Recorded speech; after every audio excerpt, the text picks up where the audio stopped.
Boop, boop, boop, boop. And then audio. Boop.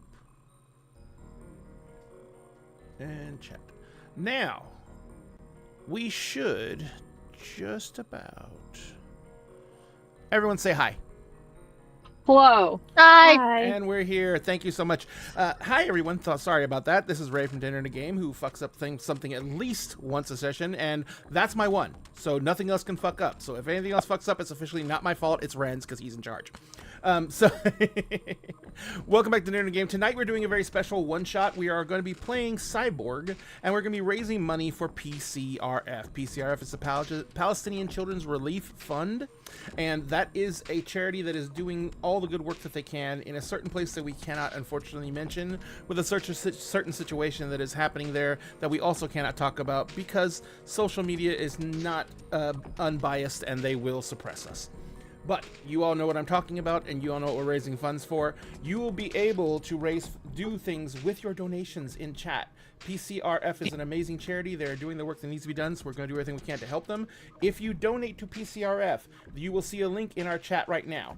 If you use that link to donate, you will be able to do any of the following commands that you want to do when you donate. You can use that donation to do our activate lend a hand, save that one in particular. You can do any of the commands we normally have with donations. The donation amounts are in chat, and this will be coming up regularly in our chat window. Please do not be afraid to do so. If you do so, there is a comment section on the donation. Make sure you put you don't have to put the amount you're donating, but make sure you tell us how you want that donations divided up. We have up to $50 donations listed. $50 donation individually gives you the option to use Devastator, which is our most powerful option, or you can divide that $50 amongst any others that you want. Do tell us who you want the option to go to, and do tell us what you want to happen. Also, remember, you can donate to help the GM. We will all hate you and cry, but you can use your donations to help the GM and their NPCs. Speaking of the GM, our GM for tonight is the world infamous Wrenound, and now that I'm done, I'm going to hand everything over to him and just be afraid. Hello, everyone, and welcome to Dinner and a Game. My name is Wrenound. Wrenound for what? You'll find out. Thank you, everyone, for being here for this fabulous stream with these fabulous folks.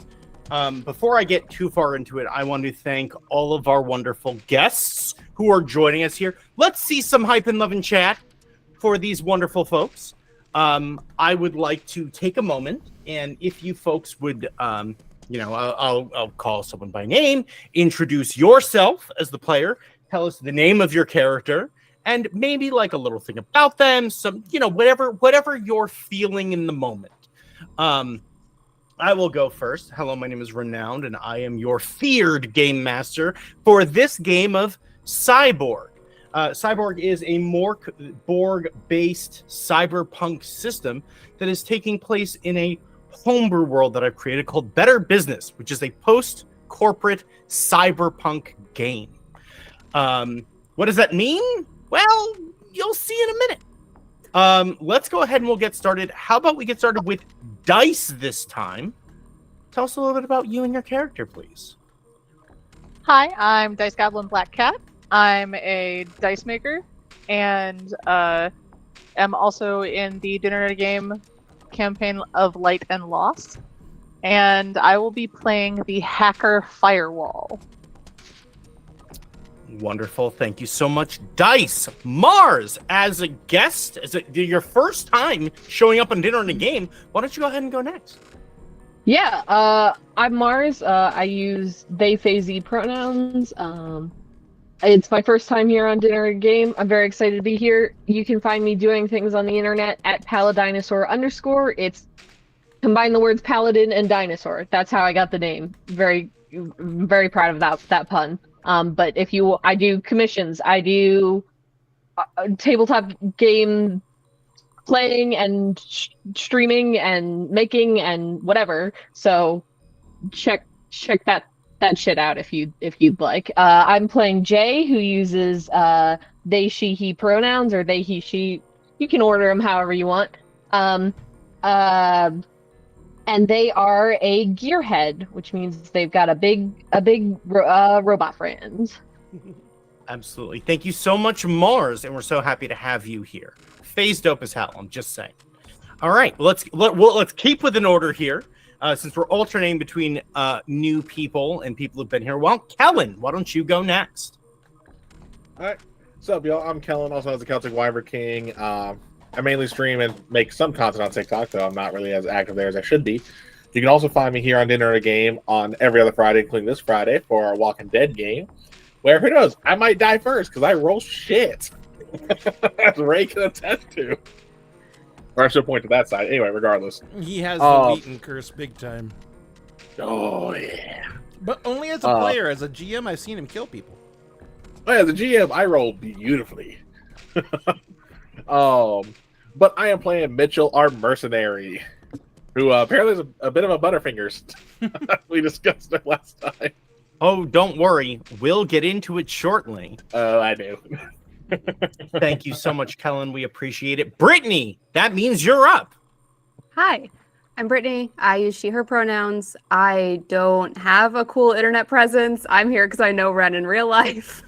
And I'm playing Reese, who's our nanomancer. Nepotism. Absolutely. Nepotism. I mean, you said you wanted in, and so here you are, and I'm very happy for it, honestly. I've gotten roleplay with you before. I'll take any opportunity. Appreciate you, fam. And last, but most certainly not least, Ray. Hi, I'm Mr. Dag Show, Ray from Dinner and a Game. Tonight, I will be playing the tiny little Nieto Berino, who is basically the gang goon. And he's a special boy. He is a perfect little bean. Mm-hmm. What a dude. We will go ahead and get into it. And we will start where all things start, with a little bit of context. About 50 years ago, the corporations, as we knew them, had fallen. It was a mystery as to why and how. A bloody and sudden battle that laid them all low. A coordinated assassination attempt.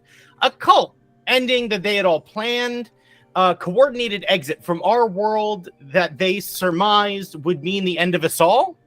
Regardless, when the corporations fell apart, after lifetimes of them slicing up territories and ruling them all like fiefdoms, when it all fell apart, it went as exactly as you would expect. You see, while these people who are making more money than the fucking gods look down from their ivory towers, they didn't really see the people living in the business living quarters they created. The BLQs, they call them blocks. These blocks full of people trying to hit those breaking quotas. The people splitting their resources to make sure that all the kids got fed, and the adults could do everything they could so that they'd have the energy to be able to make it through another grueling day of labor. They struggled together to make it through, and now that the cause for most of their struggles were gone, they started to thrive. The different blocks started to trade and organize and work together to be able to succeed. While there will always be monsters out there who are willing to kill their own grandmother for her fillings and turf war disputes, the vast majority of people came together and they grew together.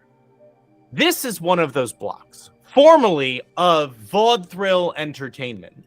That is where we set our scene. The aptly named Utopia District was the center of high art in New Telman. While the other districts focus on other forms of art, the Utopia District was designed to cater to the highest of society. An opera house or theater around every corner, discreet hotels with people on staff to be able to cater to your every desire, so long as you play by the rules. Well, the years have aged the community. The pink, purple, and blue lights still drown the streets in an almost dreamlike aura as the sun sinks below the horizon. Theaters and hotels have been converted to apartments, businesses, or whatever else is needed to make sure people have just what they need. It is in one of these gutted theaters that our party calls their home. It is evening, just after sunset, and you folks have been waiting for a phone call. There has been news of a job that might come up, and there's always that tense nervousness that happens before something big drops. And so let's start with Firewall. What are you doing this evening to try and get yourself through those nerves? And why don't you describe what you look like while you're at it? Okay. Firewall generally looks unkempt. Her hair will go up and back in whatever way will work in the moment, as long as it is out of her way. She's usually wearing layers because she's very small and mousy, and constantly has some kind of fidget with her, because if her fingers aren't actively working on something related to technology, they still have to be moving. At this moment, my guess is she is working on another app that she is trying to develop.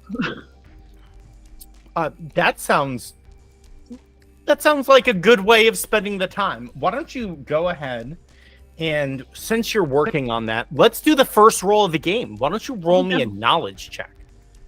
Knowledge check. Cool. What do I roll for that? So that would be a 1d20 plus your modifier on that. Awesome. So, folks, this is basically everyone's first time playing Cyborg. So there will be moments where we discuss mechanics and how things work. So feel free to follow along. That is a solid 14. Okay, so on a 14, you feel like you're making really good progress. You basically, since you've created your own app before, you feel like you can actually use a lot of the base code that you use for building your last app to kind of branch off of. So it's actually going to cut your time in half, so long as you kind of get it. Just, take a little bit more work, but you're definitely making progress. Okay. While you are in your cyberpunk lab, which is kind of set up in one of the back changing rooms, kind of behind the main stage. So it's kind of separated from, let's say, Reese. What is Reese doing right now?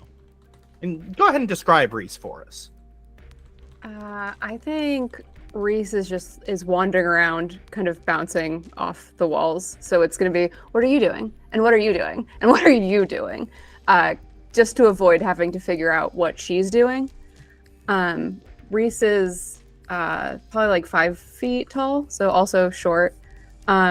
She's generally wearing something that's not entirely practical for like the situation that we're in. So if there can be a way to stick like a ruffles or a lace on there, she's going to do that. She has eyes that were brown at one point and are totally white now.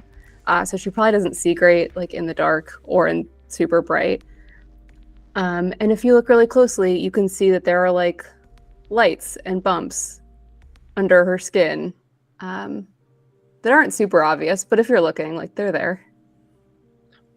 Well, as this has been your home for quite some time, you're following the running lights that were once used behind backstage to be able to help people get from one room to another.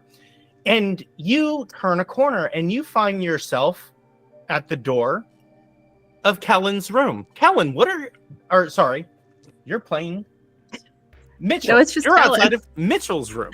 Mitchell, what are you up to? So Mitchell is probably just sitting on a chair or bench in his room, just working on his rifle, just make sure it's, in good condition so it doesn't like jam or anything like that on the job. Mitchell, when standing, is about 6'3", broad-shouldered, got some scars on his arms and maybe 1 or 2 on his face. The ones on his face are kind of obscured by his beard. It shows he's seen some action. So you're doing about what you're always doing when you're waiting around, just waiting for whatever's next. So Reese, yeah, you turn the corner, and that is what is happening at this point. Oh, I think she just fully pushes open the door and is like, "Hey, what are you doing?" It's like as Reese opens the door, I just go like, just you're not here knocking.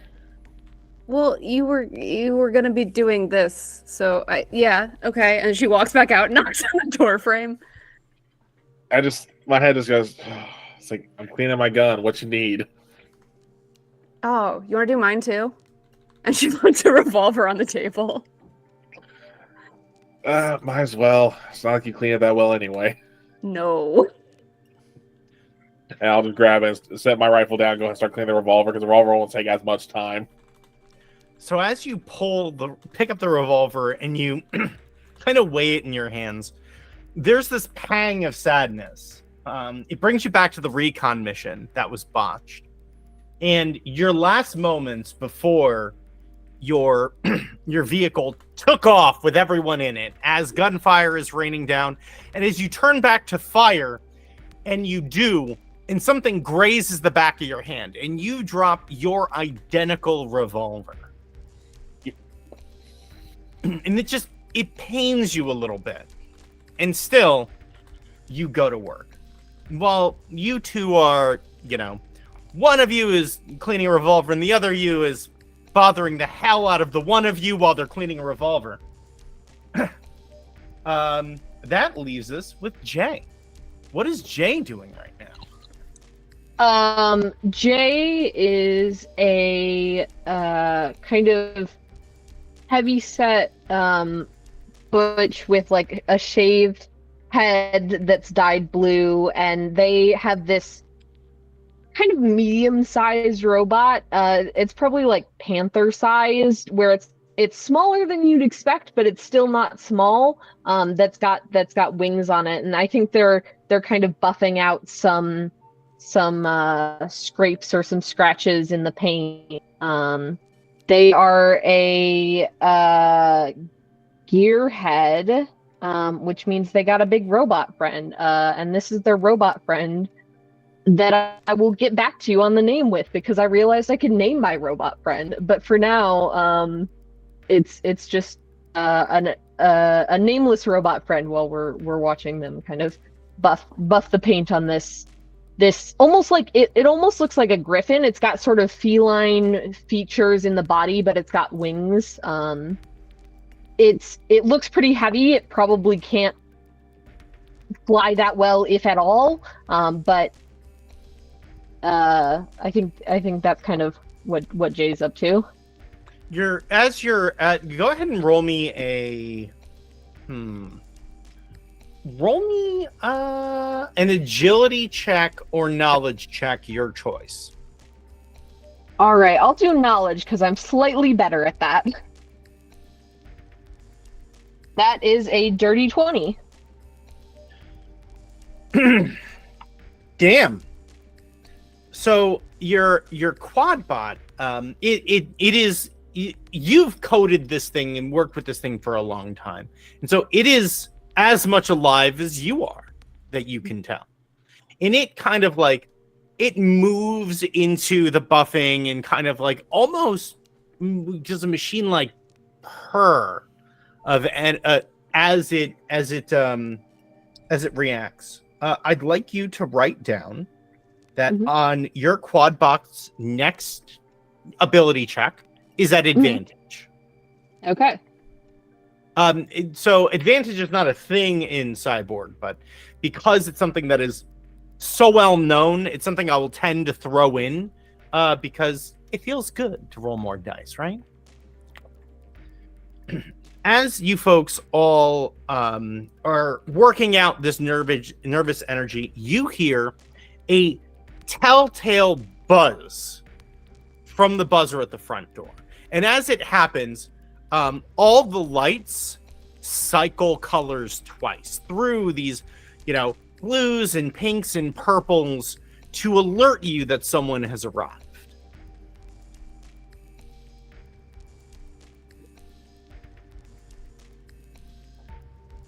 Not it. Did you say not it?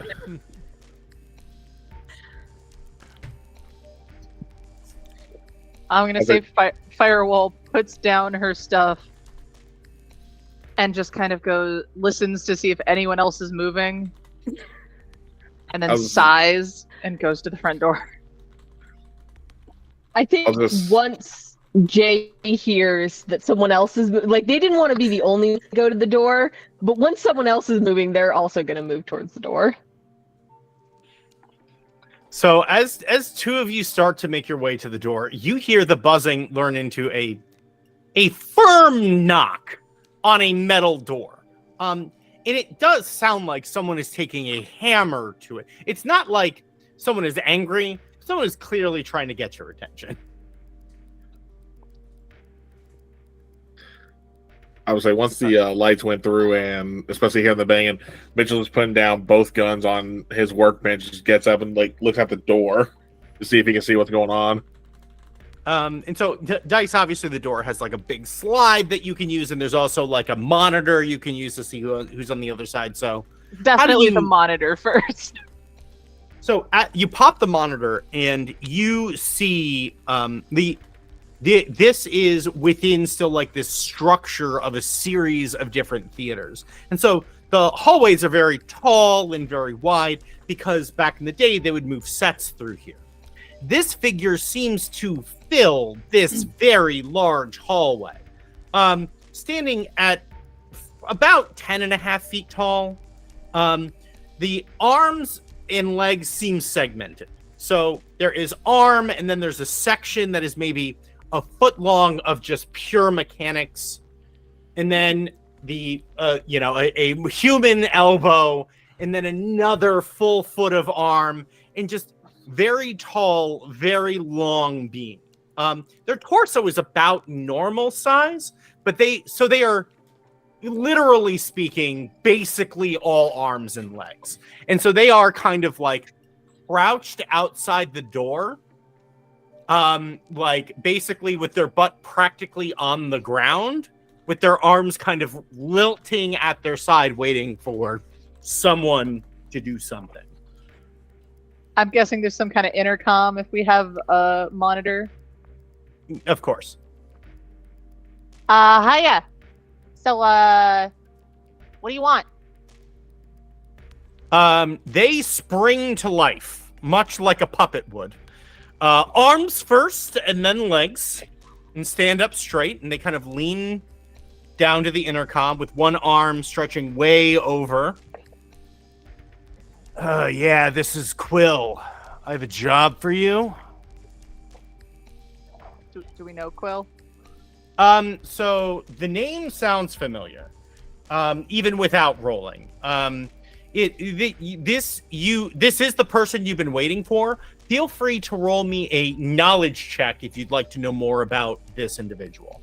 And anyone who is nearby the intercom or listening in can also roll a knowledge check. 16. I say, would I be close to that where I'm peeking my head out the door? I think you can. It's not a quiet intercom. It was 16? Uh-huh. Okay, that's noted. He says knowledge. That one. That I'm is fully in the a other 7. room. That is a 7. Okay. So I don't roll. on a 7, that name, you've heard that name thrown around a lot. You don't know context, but you know a lot of people who know who this person is. That's the extent of your context. Dice, you know exactly who this person is. Quill is an old school fence. A person that a lot of jobs and a lot of stolen things come through. No one quite knows how old Quill is because basically all of Quill's internal mechanics are no longer organic. So people don't know how long Quill has been here, but Quill used to run illegal shit when the corpse were still around, which to everyone's kind of mindset, considering how illegal and dangerous that was, makes Quill harder than a coffin man. But also has a reputation for like taking care of people and putting people and their needs first until you fuck with them. And then you are a problem that they will solve. Hell yeah. Ah, gotcha. Hey, Quill. Give me a second. Let me get the door. Goes. I assume unlocks a million fucking things. Yeah, Swing. you hit the button for the first lock, and that lock unlocks about 10 locks. And so while those 10 locks unlock, you have to manually unlock all the other locks. Swings the door wide. What up, tall, dark, and rusty? Get your ass in. Oh, you're too kind. And Quill leads always with limbs. So it's an arm coming through the door frame, then a leg reaching out in a very vaudevillian stance forward. And then kind of almost crawls through the space until they're in like where the theater eaves are, and they stand up straight again. How you been, Quill? Well, you know me, keeping busy, trying to do a friend a favor. And I'm hoping that you folks can help me out as well. I feel that. Hey, guys! Quill's here.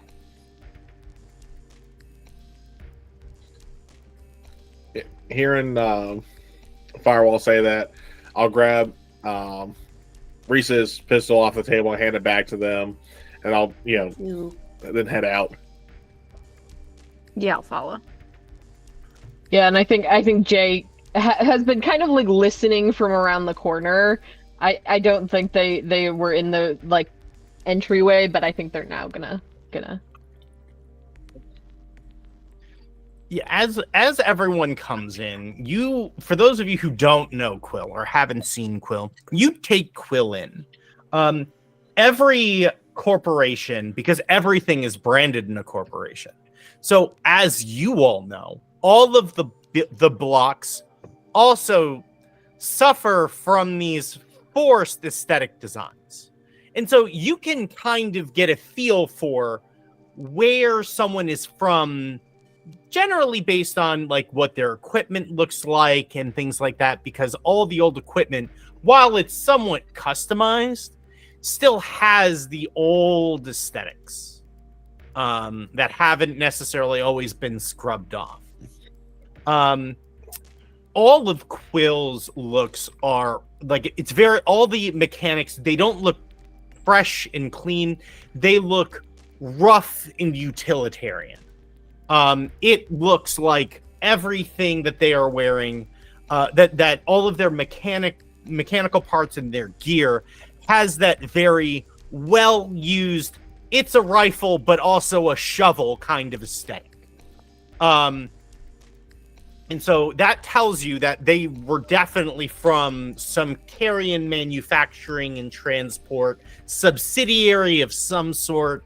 But at this point, because of the, studded leather jacket and the clearly custom sleeves and pant legs that they are wearing, that they do try to make things their own. This job will pay whatever you folks sort out with the person on the other side, but I will owe you a favor for taking it. Have you folks heard of what they found out in the wastes yet? Evergreen Grove? Knowledge checks or presence checks all around, please.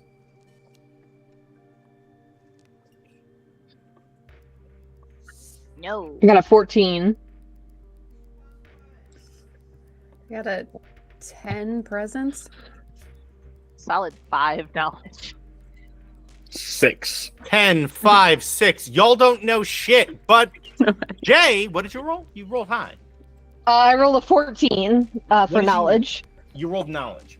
So, as someone who is constantly trying to update your gear and those sorts of things, you do try to keep up with like all the new tech and all the new things. And because of that, you get a hold of a lot of rumors. You have heard of Evergreen Grove. There is a rumor of a black site Corp black site by that name somewhere. You don't know any details, but you've heard of it, and you've heard people have been trying to find it with a lot of interest. And I think Jay will tell that to Quill and say, I've heard of it. Don't know much though. You want to go? Not particularly. Is there a reason to? Counterpoint. I think we do. Well, Do we? I mean, Well- we like money, don't we? I do The- have money. the thing about this is that rumor has it that something inside there created an entire oasis in the middle of blasted lands, salted earth. Whatever tech that is could probably really help your block. And also whatever other shit you find there you can sell. Sounds like a hell of a deal to me. Selling a bunch of shit and, getting something that'll help the block certainly isn't anything to sneeze at. Job's a job. My nephew, Nito, is out there and is trying to get their feet under them, trying to do the family trade a bit, and found it. So obviously has first salvage rights, but if you could go out there and see that things go well, I'll take it as a person. I'll owe you a personal favor. A personal favor from Quill. I'm down.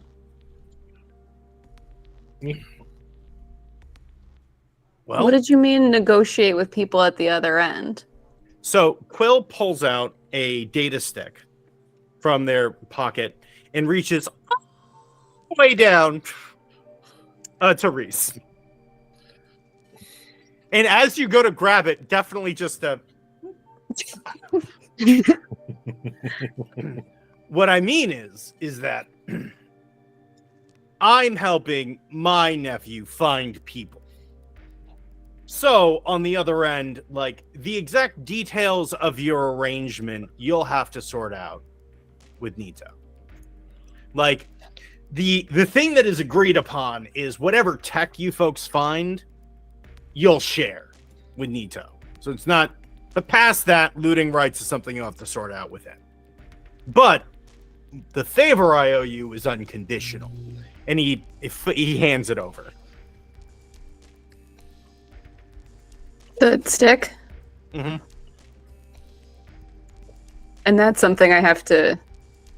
I don't know what that looks like. So it is basically it's a card that's covered in a protective sheath. And the way that it would work is like everyone has the retinal optical things. And so there's a setting where you can actually basically read the data off of it at a distance to be able to absorb the data and then share it. But you have to you have to separate the outer casing from the inner chip to do that, which is what protects it from anyone looking at it just being able to do that. Cool. Ren, would I have the ability to perhaps put it like I assume I've rigged this place with tech on some level. Would I have set up something where I could project it so that all of us could see it at once, kind of thing?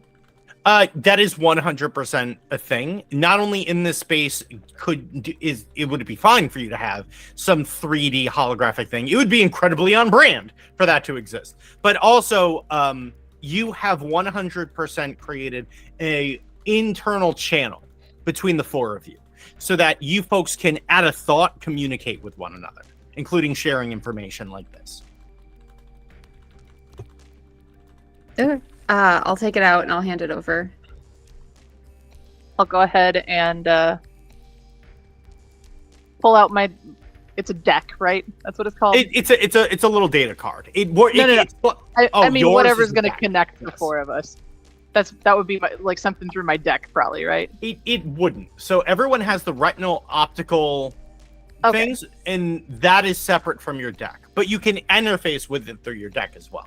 Okay, well, I'll make sure to initiate that link so we can go ahead and all absorb the information at once and remove the protective casing and get that going.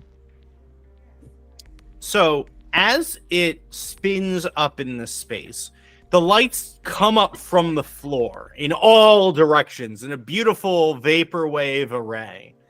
And then in front of you, you see the blasted lands. And so this is hundreds and hundreds of miles of former military tech ground that was specifically used for testing weapons that probably should never be used anywhere. So to say it is completely irradiated wasteland, blasted land, scorched utterly by the sun would be an understatement. And in the center, it begins to zoom in on something that looks anomalous. And then you see trees in green in the middle of this space. And Quill goes, Nito was doing a flyover and found this. We don't know how long it's been here, but that we know of, no one else has found it before. Then again, no one really spends time in the fucking blasted land. There's fucking nothing out there, so we thought.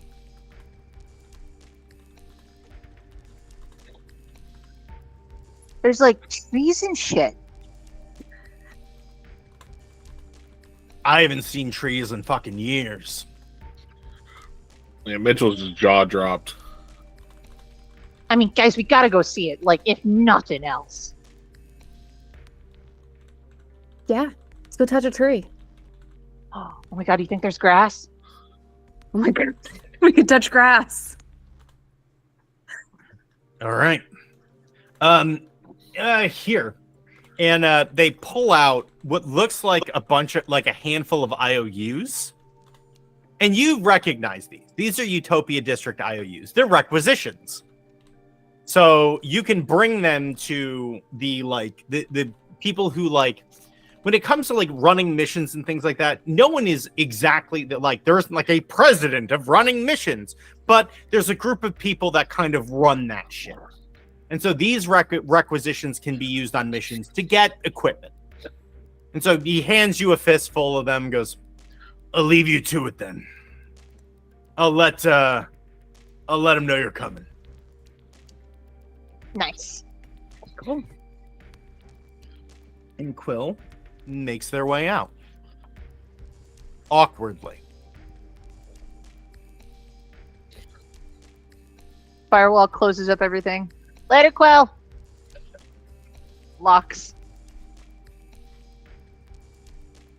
So, we gonna go touch trees and grass and shit? Might as well. I mean, maybe, if you gotta die somehow, might as well give it a shot. On that note, Reese, your comm device rings. Hello? It's Marguerite.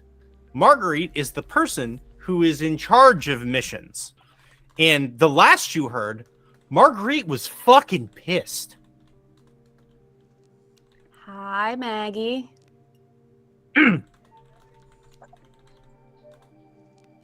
Reese, where are you right now? Home? Why? Yeah, I need you. We've gone through all the data from that recon mission, and we need you down here immediately. Your team is grounded until further notice. So get here soon if you'd like to change that. And she hangs up on you. Huh. I think we're in trouble. After the last time, the incident. Let's not talk about that. I was not Well, my Marguerite fault. wants to talk about it. And I just slump. And it's like that. For those who watch Full Metal Alchemist, like when Roy Mustang gets called useless in the rain, it's like that kind of slump. So you folks head down the vaporwave lit streets down to what was once a burlesque show underground. You head down 2 flights of stairs, through a pair of beautiful red pillowy doors. Before the doors open, you can already hear Marguerite yelling inside at someone. excuse me, you didn't share this information with us before? So we sent a team in there when you knew. No. We didn't know anything. You knew. And as you walk in, Marguerite is standing at the bar. And there is, a very tall, broad, brawny man on the other side. Marguerite is probably about 5'6", heavy set, strong. And in the presence of Marguerite being angry, this person who stands several inches taller than her seems significantly smaller than she is. So, you know what I just did? I just called Reese. I just called Reese and read Reese the Riot Act when it is you who is the asshole. I would like you to turn around and apologize to Reese right now. And he turns around, and you don't know who this person is. This person is clearly dressed in like the whites and blacks of someone who is from Vital Research, who is clearly someone you've seen around who's done business in data trafficking, but no one you've dealt with in person. And he looks at you, and he looks back at her, and she has not left his eye line. Like, he goes to look back, and she is just staring daggers into his soul. And he goes, I'm sorry. She's like, excuse me, I said to apologize to Reese. Hello, I'm Reese. I'm not an asshole, apparently. And he just kind of looks at us like, I'm sorry, Reese. She's like, good. Now get the fuck out of my sight. And he scutters off through the door. She takes a big sigh, turns and goes, so, I'm sorry. Not that you had to see that, but about... No, I'm delighted I had to see that. I've been giving you since... So, as you folks already knew, it was a bait and switch to start. We had bad information before the mission even started, and that is not your fault or your responsibility. So you are absolutely, you are no longer grounded. Is there anything you need right now? Yeah, we want to go touch grass. Are you high right now? No. What? No. Not this time. Okay. And I think I just kind of look at Firewall, and I guess it would be looking directly at you're not up. Like I'm expecting you to give all the details.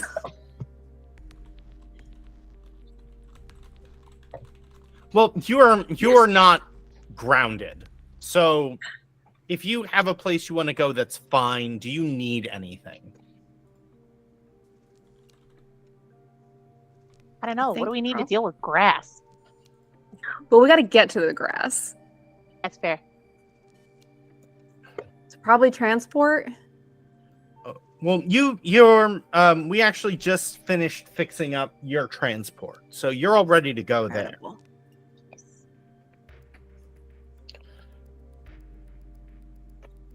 $20 or credits, I guess. I don't know.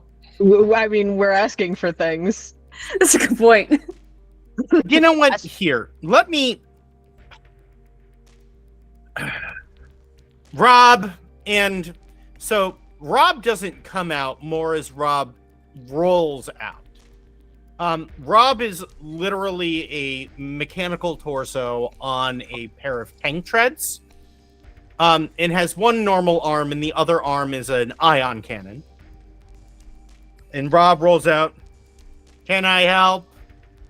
Yeah, can you just get them like a traditional, just a parting gift set?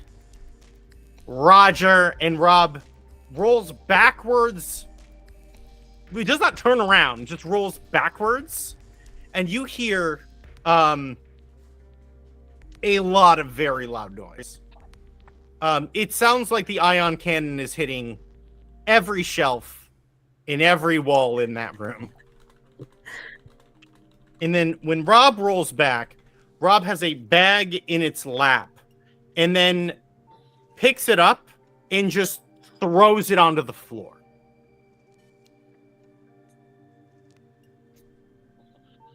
And Rob What's just in the bag? looks Get at her to her it. and she nods. And so in the bag, you have, and I would write this down, 4 sets of electronic and mechanical lockpicks,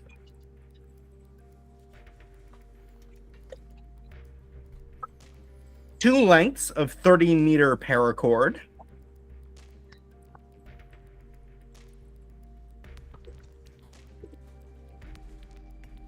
2 flash grenades, a crime scene cleaning kit, and 2 DNA bombs. So DNA bombs, you folks know, are often used when you want to make it so that people can't tell what DNA has happened, because it will literally just shower the area in random DNA so that no one can pick out any one set of DNA. Very gross. I absolutely hate that. That sucks. Well, so I'm just gonna reach for the flash grenade to go like mine and just clip them onto my like jacket. The DNA bombs look a lot like red potions, and that reads exactly as you would think. Yep. To describe them as gushy would be a fair description. I feel like I've got all the other vaguely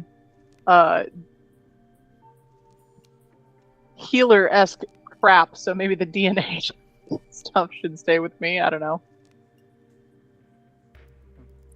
How did I end up the healer again? Well, Do you want the lockpicks too? That feels like your Sure, area. sure. I'll hang on to those. I mean, there's enough lock picks for us each to have one. Oh, Yeah. that's smart. yeah, because how many were there? I think it said 4 sets 4. of each. Yeah, you said Wait. 4 sets of lockpicks. We can each take one of those. Mhm. I'll hang on to the, I guess, the crime scene and DNA things. Who wants the Take the- paracord? I'll take the paracord. As you folks sort these things out, you start to head on your way, and that brings us to Nieto. Many miles away, Nieto, you are staying at a hostel, if it can be. I mean, it is hostile, just in multiple senses of the word. In the Rust Smelt, a very oil and mechanical smelling BLQ just off of the wastes. What are you up to? It's it's a later in the day. You know, the prime hours have left, and you're waiting to hear back from your uncle, more or less. I'm supposing that Nieto would basically have any one of the many falling apart instruments from his actual freighter in the room, trying to piece together with any spare parts he's managed to scrounge up, managed to loot, managed to purchase, like any scanners, anything he can get his hands on to make sure that he has all the functioning equipment he needs for the upcoming job. So he probably has whatever room he's rented is probably currently covered with broken electronics and anything else he thought he might be able to use. Roll me a knowledge check. There's my character sheet. All right, and it's a D20, right? Yes, plus modifier.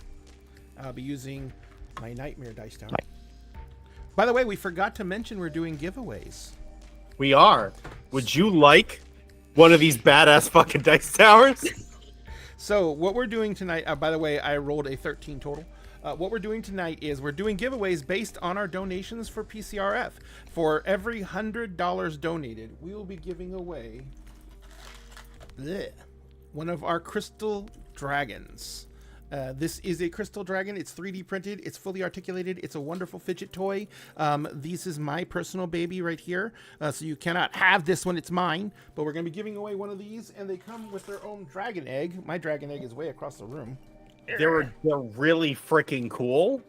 They're like as big as your head. Yeah. I'm not even kidding. They're ridiculous. This is my dragon egg. Oh, I'm not like so it's cool. so much bigger than the dragon. Well, because the dragon has to curl up and fit inside of it. So, and that's for giveaway for every $100. We are giving away a lunar wing dragon. I'll ask my son to bring one in. I do not have one currently with me. It looks like the crystal dragon, except it has a different total things based on the moon, and it has wings that fold out. We're going to be giving one of those away for every $200 we get in donations, and for every $400 we get in donations, we're going to be giving away a Nightmare Dice Tower. and again, like, this is for an amazing cause. It is incredibly important that we do everything we can to take care of children who are desperately in need. And I know, I know I know for a fact that PCRF is trying to utilize these donations to influence the Egyptian government to open up the border, because they are volunteering their donations that they're raising currently to match funds for Egypt to start a refugee camp on their side of the border. So at this point, if there is any time that it is critical that we do everything we can to help, it is now. So if you are in a position to do so, please help. If you can't, you can continue to help by sharing the link so that other people can donate about this amazing cause, or tell other people about this amazing cause. There's a lot of ways to help. You don't always have to have money to do so. You do the best you can. That's all we can do. And if you have funds later on, we're continuing to raise money for PCRF until we hit $1,000 raised. I would like to say thank you very much to, who was it? I don't want to say their actual name because it came up in chat, but I.Fern. I.Fern donated. Thanks, Liz. It's an L. Thanks, Liz. Hey, Liz. Thank you. Thank you, Liz. And they donated, and so they have the ability to affect the game now, because we have that as an option. When you donate, please make sure you're putting the actual item you want to do in the chat and who you want it to affect. Or if you just want to come up with a thing, Liz, like, we know you're good. We got you. That's so much. You've just given Liz so much power. Oh yeah. Well, they said they're holding on. They said they're holding Liz on to theirs. She's And not separated curse words from the chat. Yeah, I'm about to say they with a good time. They were asking what was the perk thing? I gotta pull it up because I don't remember the point redemption was called. They're asking like what the gods have spoken to us. So who knows? They can easily torture us or Ren with that one. Yep. Yeah, and all the donations, the items you can do, you can give them to the players, but you can also give them to Ren's NPCs. I promise I will only use my powers for entertainment. I will not say good or evil, because that depends. Understood. So with a 13, you're making progress. It's going pretty well.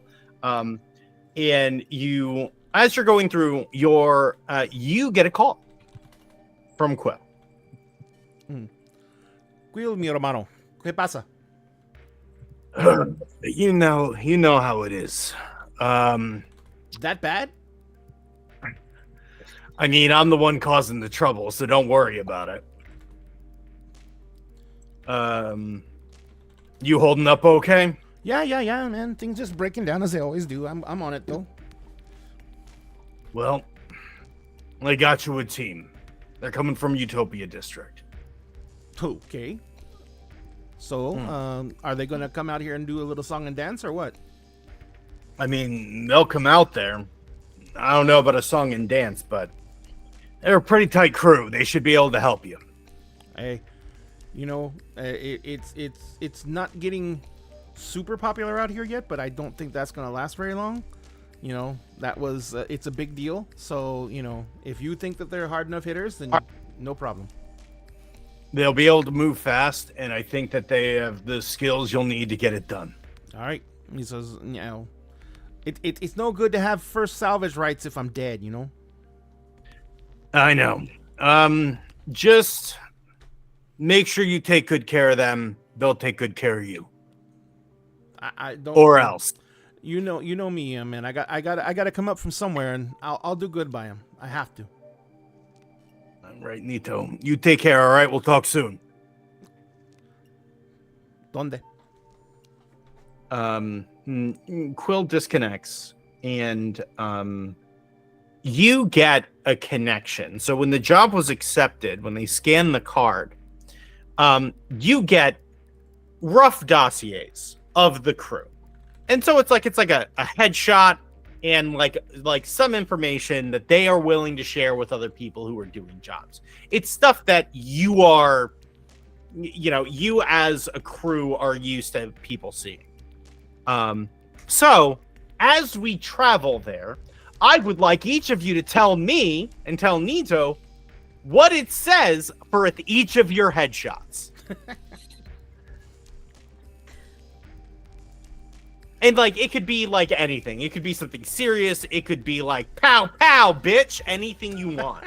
It's what you would have someone put in. So let's go in the opposite order we did last time. So that means Jay goes first. So this is just what's under my little picture, or Yeah, it'll generally have because you've accepted this job, and so right. you when you do that, you know that you are giving certain information away, so the person when you show up knows it's you. Okay, I think under Jay's picture it says make sure to say hi to one, and one is their android robot guy. Their big robot guy. So the next picture is a picture of one, and the message is in binary, and it just says I'm one. yeah. So next would be Dice went first. So that means it is Mitchell. So Mitchell's headshot, what's going to say underneath is just saying, tell me where to shoot and I'll shoot. Please tell me he's wearing black aviators in the headshot. Yeah, he is. They're not directly on his face, so they're gonna be he's gonna have just resting on his forehead. That's Two even pairs. Better. That's even better. Two pairs. Nah, not two pairs, just the one. But he'll have his rifle just over his shoulder behind his head. Can he please also be wearing a polo with a popped collar? No, he will be wearing an aviator jacket though. Okay, perfect. Perfect. Next is Reese. I think it's a picture and it says Reese, human lie detector. And she's so fast trying to update it to say endorsed for not an asshole by Marguerite. You see it being deleted and written again. And of course, since Reese is writing and doesn't know someone's seeing it, Reese is spelling error. Fuck. Does endorsed have a U in it? No. No. Right. And Dice, you're up. What does yours say? There would be a picture of Firewall that she did not consent to having been taken. So it's mid work, she's just what? And it would say extremely useful, totally unhinged, bring sour candy. All right. This is our crew. And you folks you have the coordinates to where you are going. So you are meeting Nito on location. And as you fly over, none of you have been to the wastes, because why in the fuck would you go there? As you're flying over, you are seeing, first of all, the wastes are not at ground level. This area is so blasted with ordnance that it is its own crater. that as you fly over, even from almost Atmo level, stretches out for almost as far as you can see from the cockpit. Within it, it is miles and miles down of just rocky mountains and areas that are blasted, areas that are clearly fully irradiated. There's areas in which you can see like there are salt flats that have been artificially created, and so the water is so salty that creatures have landed there and fully like become salt statues, because the area is just raw. As you get closer, you begin to notice those actually aren't even creatures here. Those seem to be robots that have been rusted and frozen into the lake beds. Where like they stepped in it, shorted, and then the salt just rusted all the way through their form. And so as you go, it takes hours of tracking through this before you even begin to see it. And first you start to see more signs of life. You see old buildings, old machinery that is frozen, rusted in place.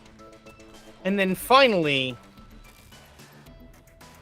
you start to see in this crater among craters, green. And you see these towers that are just covered in thick vines, crawling up them, almost bracing through the buildings, it seems. And your coordinates take you down into what seems to be a courtyard in the middle of all this. And there you see another ship. Nito, since you were waiting, why don't you go ahead and describe yourself? He stands about 5'6". He is wearing clothes that are definitely more suited to being out here than they would be in the city. Instead of being any type of flashing and flamboyant colors with a bunch of logos on them and everything like that, they look like they're cheap like dungarees and this plain white shirt and the equivalent of a work shirt pulled over it. He's wearing a straw hat. He has a bag on his back that it looks like it carries his entire life's possessions in it. It's just huge and hulking, and he literally has to lean forward to carry it when he walks around.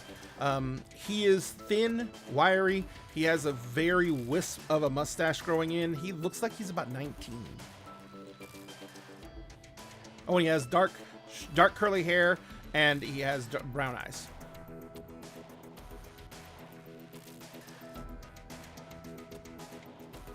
And so you land, and you prepare to disembark. So Nito will come walking up to the ship where they're, after they land and everything settles. He comes walking up the ship, look, to the access hatch, and he's kind of like sitting there, and he puts his bag down in front of him, and he's kind of sitting there and just kind of tapping his foot, waiting. I say, as we go to land, I'm going to grab my rifle and just throw it over my shoulder with the sling and just go to the hatch. And I'd probably say, like, even before the ship, like, lands, I'm going to go ahead and hit the button to open the hatch. Yeah, so as you come down and Nito is waiting, you are right there, and so to meet one another. So, as the ship comes down, lands, and Nito sees you in the pathway, he's just like he's waving, very enthusiastic. Even he's smiling on his face, even though it's getting dust in his mouth. It's like, that's the kid we're working with. Like, mumble to myself. Like, anyone in the ship near me will probably hear me, but Nito definitely probably wouldn't, just because the engines are probably still running as we land. Oh yeah, Nito can't hear shit. I mean, it's probably likely that we've got our little mental link going just because it's loud in here. So. Yeah, true. Yeah, so it'll be through the mental link. I'll be like, oh, great, that's the kid we're working with. I was gonna say, Nito will probably be like, I hope that dumbass doesn't think I can hear him when he's talking like that. I can't hear shit.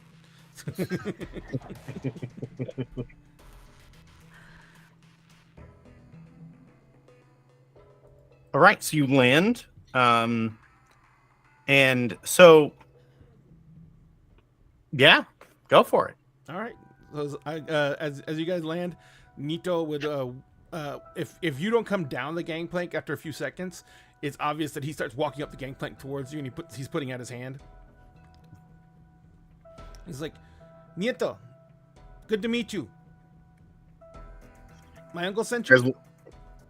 Yeah, your Quill's nephew? Yeah. Well, you know, nephew, some kid he found in the street, that type of thing. Sure. So, what do we got? Oh, shit. Well, what we got is this. What we gotta do is we gotta survey it out and stake claim so that we can know exactly what we're gonna be able to do with it. He's like, I haven't been able to explore much. It's really fucking dense. He's like, the freighter can't really get into tight spots. So I don't know what's in there. I don't know what's out there. It says we've got pings of metal. We got pings of other stuff. This thing sprung up around all this shit. He's like, so I have no idea what caused it. And so I figure we can do, I did a coordinated fly around. He's like, and I've triangulated the center because I figure with any natural growth, it's going to start from one place and go every direction. He's like, so I figure we fly in, we start in the center, and we start trying to find the source of all this shit. Cool. Ren, is there like a nearby tree or grass or something? So you step out, and like, what does a tourist do whenever they go somewhere new? You're surrounded by these towering pillars and all of these things. And so as you start to look up and you step, it's not concrete. It's grass. Through most of the stone that was here has cracked and broken, and most of it is moss and grass beneath your feet. Oh, by the way, Nieto is wearing no shoes.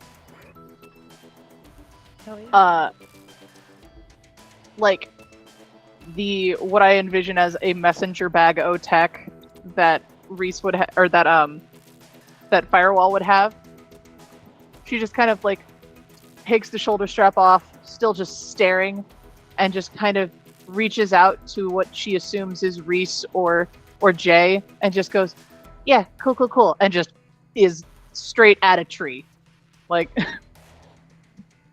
This is something I need to observe and touch. Nieto is kind of watching. He's like, oh shit, I totally forgot. Yeah. No, take off your fucking shoes. Take off your shoes. Trust me, just take off your shoes. Reese is like hopping on one foot. As she's going, it's like shoes going. And then just stand there and wiggle your fucking toes. It's like carpet, but nice. Not doing it. Like fully enraptured with this moment of, this is not tech, what the hell is this? I love it. Okay, so Kellen is like trying to size up a little bit throughout all this. The two of you are fully embracing the green. Jay, your party is gone like full chaos. What are you doing right now? Jay is like, what the hell is going on? He is not taking off his shoes. I think he's touching it with his hand, but he like... Nieto says that Jay is like being resistant. He's like, oh no, shit. No, I got you. He goes running back over the freighter, runs in the freighter. He comes running out and he's got something like hidden in his hands. He goes running to Jay and he's like, trust me, okay? Bite this. And he holds out an apple. And it's Jay real. Just, like, no, it's fucking real. They're fucking, there's those trees, they're everywhere. So there are apples exist, but they are nothing like this. So apples that you find are about the size of 2 fists, and they are dull colored, and they taste mostly like grit and water. but you hold this, it shines in your hand, and it's only the size of your hand. It's like when you see something that resembles something that you know, but it is wildly different. Yeto's like, I think this is what they were supposed to look like. And he just starts reaching in his shirt and tossing people apples. You probably hit Firewall with one. She is fully like sprawled out, starfish style, doing the equivalent of like a snow angel just in the grass. He would just roll it to her though. He doesn't want to peg her with it. I'm gonna say, seeing Firewall doing that and Reese doing whatever they're doing in the grass too. I was looking at those like, out of fucking nowhere, what? A knife appears in Yeto's hand, and he begins cutting the apple he has in his hand, and he like he slices off a piece of it. Because has Jay actually taken a bite of their apple or anything, or they're still sitting there holding it? I think they're taking like a tiny like a tiny little bite. Okay. It is not just the best apple you've ever had. This is the first time in Jay's life that they have ever eaten fresh food.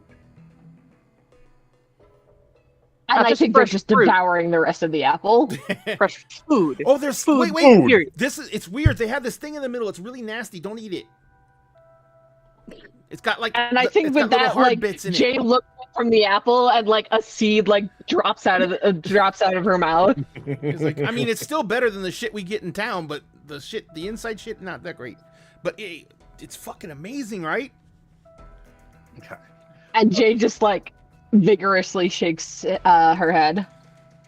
So, Firewall is doing Grass Grass Angels. Reese, are you also doing Grass Angels? No, I think Reese did. You said like when a tourist goes somewhere new. I think Reese did the thing where you look up and you're staring at things, and she's not used to the floor not being level, and so immediately fell over. Tripped over Just something. ate it. Yeah, because it's like, I assume, bumpy. I want the two of you to roll me presence checks. Oh. So for those of you playing the home game, presence is often used in place of, a perception check or something of that nature. No one tell Hank Green. No one tell Oh, him. I got a 6. And the thing is I was about to be like, takes a bite of the apple, looks at grass, takes a blade. No, bites it. Don't taste that great. I stole that joke from chat. But check this out. My uncle showed me this because he actually fucking apparently knows how to do this. He gets a blade of grass and he makes a grass whistle, and he blows on it. Yeah, Dice, what did you roll? I know that Reese ate shit on that roll. 17. Presence is my best stat. With a 17, I have a 0, so there's this moment where you feel the ground move. To go rumble, and it's so slight, but it feels almost like when a ship is in another part of a hangar, right? And you feel the engines kick on for the first time, and you haven't been in that room for a while when that's happened, you feel everything rumble a little bit. It's like that, only you're feeling it through the soft ground, and there are no ships in sight. Has that ever happened with Nieto? Has Nieto been here? Roll me 2 presence checks. 2 presence checks? Well, because you've been here a while, right? Okay, So I'm going to do presence checks over time. Gotcha. Firewall sits up, starts looking around, apple like being held in teeth. Just So the first presence check was a 21, and the second one was a 15. You felt something when you first got here because you were also doing Grass Angels and you felt that shit. And then you tried it again and you didn't feel it anymore. So the Grass Angels don't cause earthquakes. Well, they do, apparently. Well, I mean, you might, unless you did Grass Angels twice, which is your call. Yeah, I did Grass Angels twice. Then no, it's not. That is not scientific method here. Yeah, it's not scientifically, the Grass Angels is not scientifically causing the rumbling. He's like, I know that shit happens. I don't know what causes it. That's another reason. If I don't know we gotta find out what the fuck's going on. I say, what are y'all talking? Like Mitchell's just going like, what are y'all talking about? What? Because he's still just looking at everyone like, why is everyone so like? I threw you an apple. Yeah. Oh, he probably doesn't even knows. He probably even knows that he tossed it because he was too busy to go look at like again Reese and Dice doing what they were doing in the grass. Jay going feral on their apple. So Mitchell, as you're looking around, because you tend to be the consummate professional of the group who tries to keep their mind that mission focused. It's that point me in the direction of something to shoot mindset. Yeah. Roll me a presence check at advantage, please. Ooh. Okay. Okay, you're supposed to roll well, Dice. What the fuck? You're not GMing. I so did you're roll doomed. well. Take it up with your own dice. Yeah. Nice. Well, no, because the bullet dice either roll really well or really bad. Apparently, it's really bad tonight. I rolled as 9. Out of the 2? Yes, because the second roll was a 3, and I have a +0. Hot damn! So one thing you quickly notice is that most of the buildings around here are fucking ruined. So like what was maybe a lobby door or something has a ton of fucking roots exploding out of the front and the sides of them. So most of the buildings around here you imagine are entirely fucker. However, the one that is pretty near you, you think you might be able to get inside. You say I think I might be able to get in? You think you might. I'm going to mention someone here is like, hey, let's try this place out. And I'll point to the building. Nieto's like, I haven't been able to get into any buildings yet just because I've been doing all the flyovers and the scans and shit. So, yeah. Firewall gets up, continues just munching happily on the apple, looking around, walks over to is it Nieto? Yeah. Okay. Walks over to Nieto. Like, are there other things? Like other fruits? This one looked like what we have of it. See, there's other stuff in there, but I've never really seen it before, so I don't know if it's okay to eat or not. And I didn't want to touch it because I touched this vine with these. It had green leaves, but then when you flip them over, they're white. And I fucking spent 6 days trying to scratch my skin off. Right, got it. So Green plants leaves, fine. can White bite. underbelly, bad. Yeah. Got it. Apple, Green leaf good. on top, white on bottom, bad as shit or something. Okay, but like fruit. Like, I mean, okay, I realize that I came out here for shit. tech. No, shit. Yeah, one other thing. He comes running out and he comes out with this like plastic HEB bag type thing, shopping bag. Comes running out and he's got bag full and he like just like drops it on the ground and pecans just go everywhere. He's like, I think those can be edible. He's like, but they're really hard, and then when you break them, they explode and go everywhere. But some of the little white bits, they taste good. We And will I have explore not edible died. things. Edible things, secondary job. Edible things, secondary job. New tech, anything. If tech could do. Well, that's what I'm trying to Yes. say. If tech did this, then it's also going to be somehow uniform in the beginning, right? Because tech works along its methodology. It has to do the program. So the program would have started out normal, and then this would have taken off from it, which means we find the center, and maybe we find where the tech is. And then I can have fruit at home. Oh, well, we'll fly by the apple trees. point. Let's go find the tech. He's like, all right. He's like, let me lock down the cruiser. Let me. He actually says, let me lock down the Vista cruiser, and he goes running over to his car, his freighter. Yep.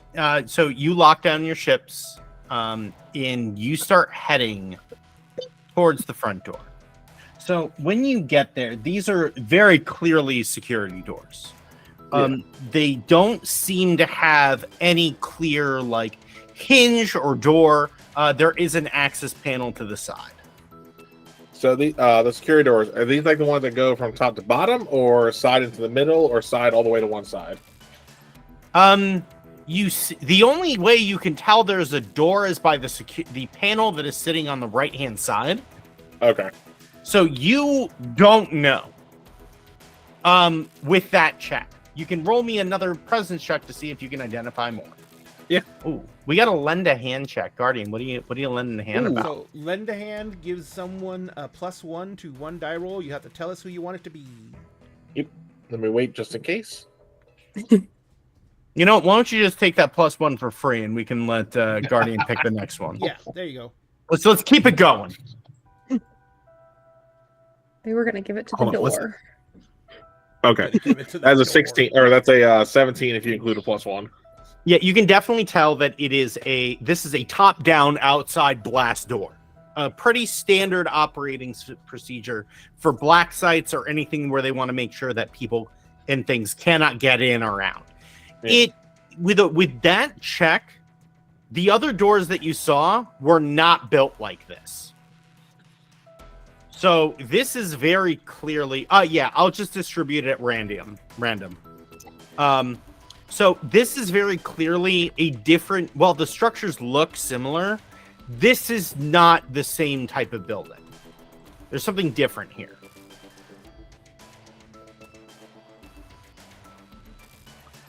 I want to mention. Oh. Yeah, I was gonna say I was gonna relay that to everyone, and especially when we know it's the access panel, I'm just gonna motion to it and go firewall. Yeah, I was just trying to remember the description as far as, did you say there were a bunch of roots in front of it or something that were... So these doors don't. And basically, Okay. like most buildings are entirely wrapped. You have full access to this panel. Cool. The panel does not, like, if you just try to like access it, the panel itself, you can't like make it open, but you can absolutely like pop the panel and try to get into it. Well, Firewall goes ahead, puts her shoes back on, determined to enjoy that feeling again later. And when Nieto comes out of the Vista Cruiser, he is wearing boots. darts over to Mitchell. Yeah, what do you got? Think you can crack it? I mean, worth a shot. Knowledge check.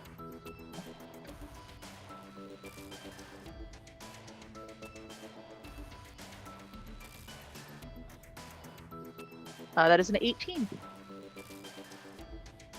So you pop the panel and you start to dig into and you are very easily able to find the access commands. You can tell that the security on these doors very high. Someone paid really good money for this style of coding. It is just a touch out of date because it's been so long. And so you're able to just brute force your way in. The doors slide up with a hiss, clearly struggling. And it opens into a black hallway with barely any light past the first few feet.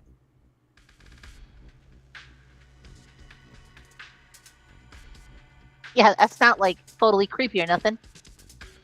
Anyone got a flashlight? Well, I was gonna say as soon as the door was starting to creak open, I'm gonna, as soon as I flash on my rifle, I'm gonna go ahead and like duck under and go ahead and just aim down as the door goes up, and I'll steady myself up as I go. Yeah, as you do, A hero. you see a security checkpoint ahead of you. Yeah. So as you step in, like, it is very clear to you that this is a place that was very well traveled as you step in. This is obviously a main entrance into this building. Yeah. And in front of you, there is a security checkpoint. It is very thick, see-through material. It's not glass. It's a polycarbonate weave that is used to stop laser cannons, bullets, explosions. Very heavy duty. And in the center there is a like a security checkpoint. It looks like it is like a scanner, retinal scanner slash like weapons scanner. It currently has no power. As you look around here, you see that whatever is powering the front doors powers some orange auxiliary lights in this hallway. Up currently to where that security door is. The checkpoint is. From as you folks head in, it is very clear that this is like someone ripped the guts out of this thing to make sure it will not open again. It is trashed. Ooh, rough.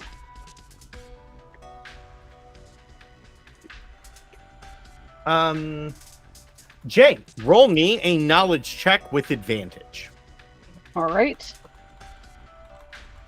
Well, my first one's a nat 1, so. And my second one's a 19, but I have a +1 knowledge, so another dirty 20. Noise. You take a look at it for a second. And you reach in and you reach past all of these wires and all these cables, and you just click one wire into place, and the whole thing springs to life. The scanner blinks twice, and then you see the retinal scanner powers down, and the doors open. When you do that, the emergency lights down the rest of the hallway also illuminate. From what you can see here, you notice on the other side of the security, on your left, is a door. And then there seems to be a door at the back side of the hallway.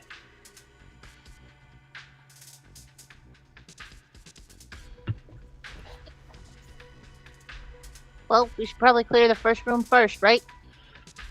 Yeah, start with the one on the left. Mm-hmm. You head door on the left. It is locked. There is no security panel. It is manually locked.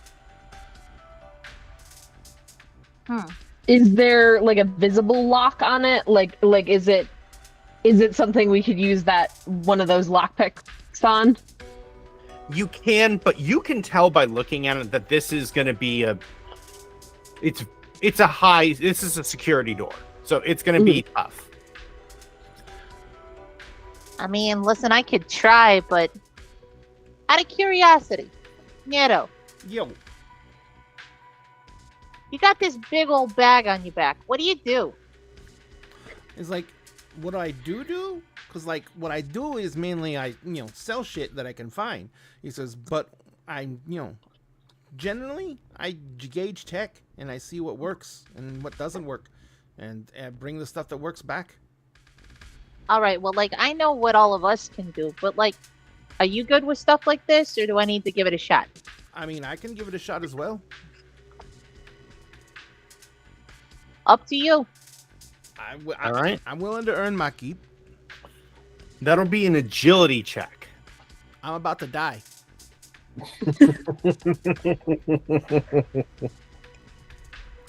Agility check. Yep. In fact, there's a flamethrower on the door. Natural 1. Hold I up. may have spoke hold too up, soon. Hold up. Roll me that again. Oh. Natural 7.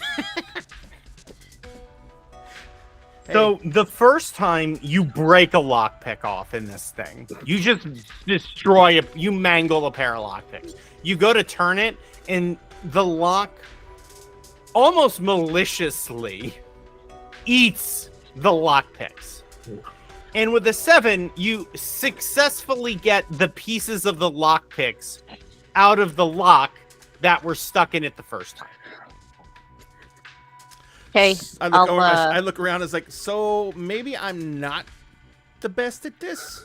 I'll give it a shot. He gets out of the way, looking very sheepish and embarrassed. You're good, kid. You're good.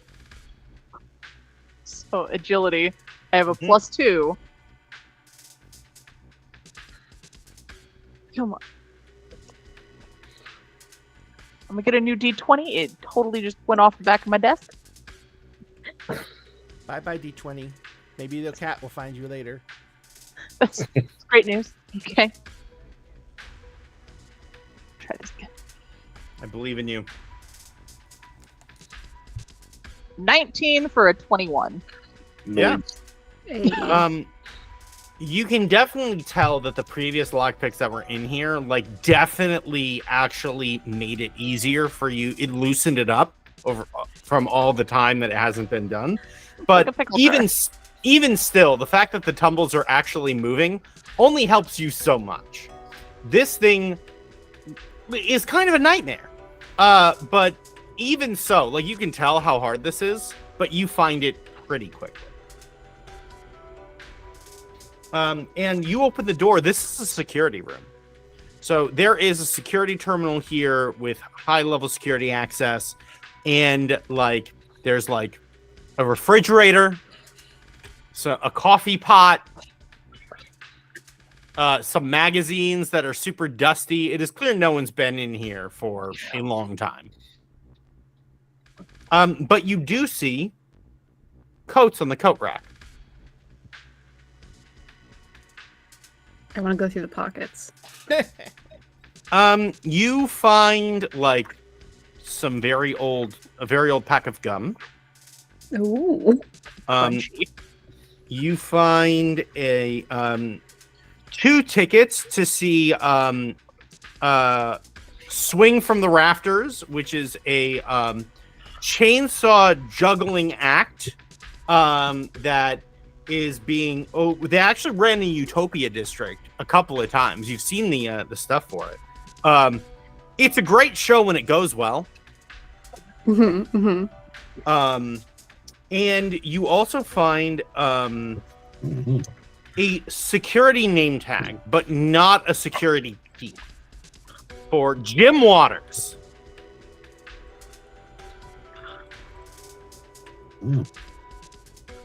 Anything good in the fridge? It was good 60 years ago. Now it smells Uh-oh. like shit. It smells like hell the moment you open it. Oh yeah, as soon Don't as open I that.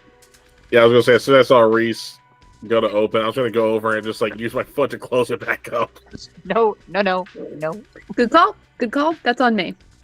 You think someone was having fish for lunch? Oh, in the Oh. office.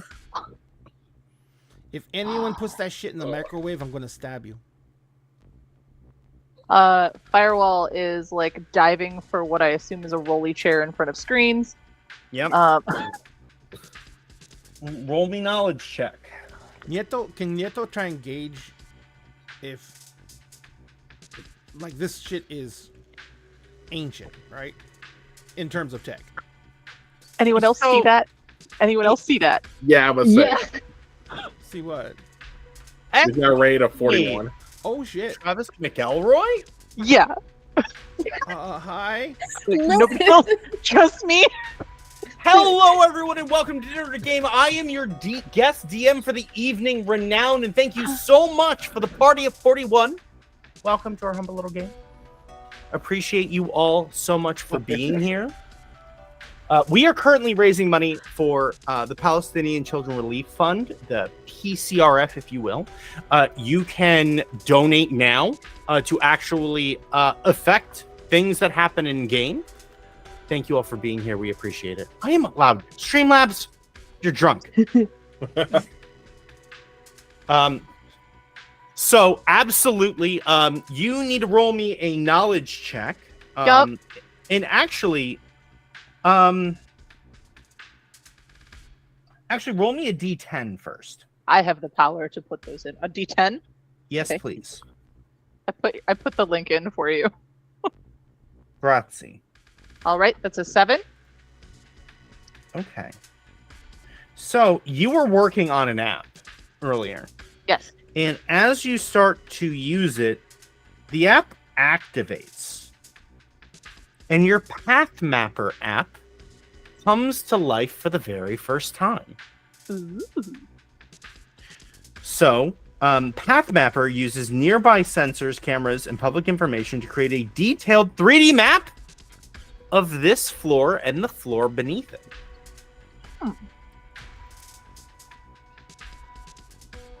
But on top of that, please roll me a d20. It's that knowledge check we talked about. Yes. So I got, after my +1, a 15. Okay. You're going to take the +1 from Guardian earlier. Thank you so much, Guardian. And you dig in, you start getting information. So first of all, you get biometric scan information from the security doors that you just passed through. And it's very clear to you that no one's left this place in 100 years. As a matter of fact, that retinal scan has not worked in more than that. Additionally, the elevators have been offline for about that much time. As you're continuing to dig, you get the 3D map information that'll be very helpful for you. And I will give you the description of what this floor looks like. And then also what the next floor kind of looks like as well in just a moment. Because you get something far more interesting as well. As you're digging through the information, you start getting into some information that gives you pause. So first of all, it is very clear to you that this was the rumors was this was some sort of old megacorp black site. And the information you're finding 100% verifies that. Something that is interesting is it is not just one corpse black site. Mito Agro was the group that did all of the food production and also janitorial work and also body reprocessing for everyone. But normally they don't share space, but Vital Research and Sciences was also using this black site for some reason. And as you're digging in, you find biometric data. Information of something that is living. And it has a pulse still.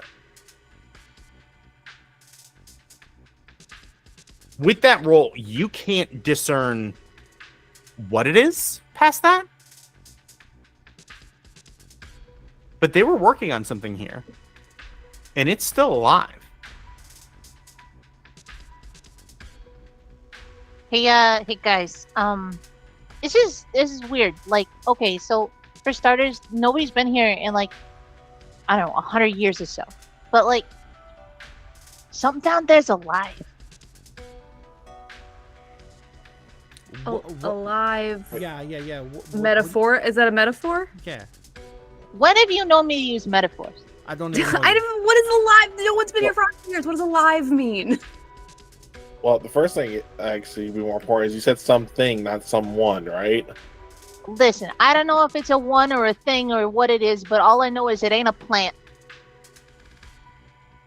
Okay. And hearing that, you're just going to see Mitchell just be on the safe side, grab a smart gun, pull back the ejector. People can just make sure it's actually loaded and make sure. So, Ren, what has Nieto seen for animal life in this place? Not much. Insects, animals, anything? The problem is that this is... nothing can live outside of here. But also, this was born in the middle of nothing and nowhere. So there was nothing native alive here to come check it out. Yeah. As far as the biometric data goes, can I tell if it's retinal scan, DNA, fingerprint, what Not kind? Small. a lot of it is fragmented data. It is like a lot of sensors are offline, a lot of the data is lost, but you can tell that something is being scanned actively. The thing has a pulse and is alive. Okay, so it has a pulse. It's alive. It's a thing. It's being scanned actively and repeatedly. When was the last scan? Well, the last you saw was a couple of minutes ago, and it re-upped just now. Okay. Well, it's definitely still alive, whatever it is, because this data is telling me it's fresh. So,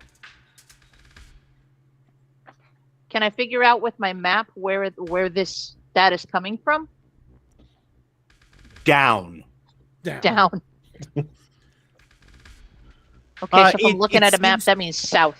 So. It seems to be reading the floors negatively. So if you're at ground floor, there's -1, -2, -3, and the building goes up to the mid hundreds as far as height is concerned. But it only has so many subfloors. And as for the subfloors, there might be 20. But from what you can see, because there's scanners on the different floors to like talk about like structural integrity, most of this place has collapsed a long time ago. Okay, so all we know is it's down. I've been able to get some data and some maps, but okay, Mitchell, where are we going? Well, down's the direction, you know. Yeah, I'm about to say. So now, allow me to explain the map that you just got and what it looks like. So Yeah. as you dig in, it's not just a floor. It's actually 100 meters worth of floors. The problem is most of the floors down are demolished.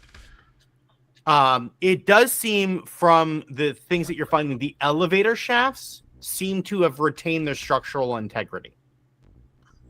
On this floor, if you go back into the hallway, at the end of the hall, there is a door. And in that room, there is, it looks like a locker room. And then past that, there is like an antechamber. On the map, it's labeled as a clean room, as a like a bio clean space. And then past that is the elevators.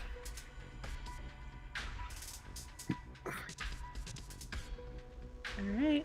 I'll take that stretch. Thank you. Appreciate Oh, it. that's actually one of my players from my Friday game. Oh.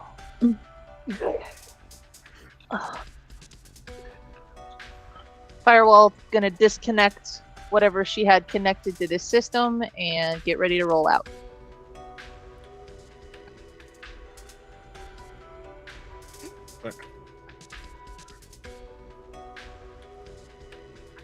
I'll take that, Liz, and I'll also think of something cool to add later.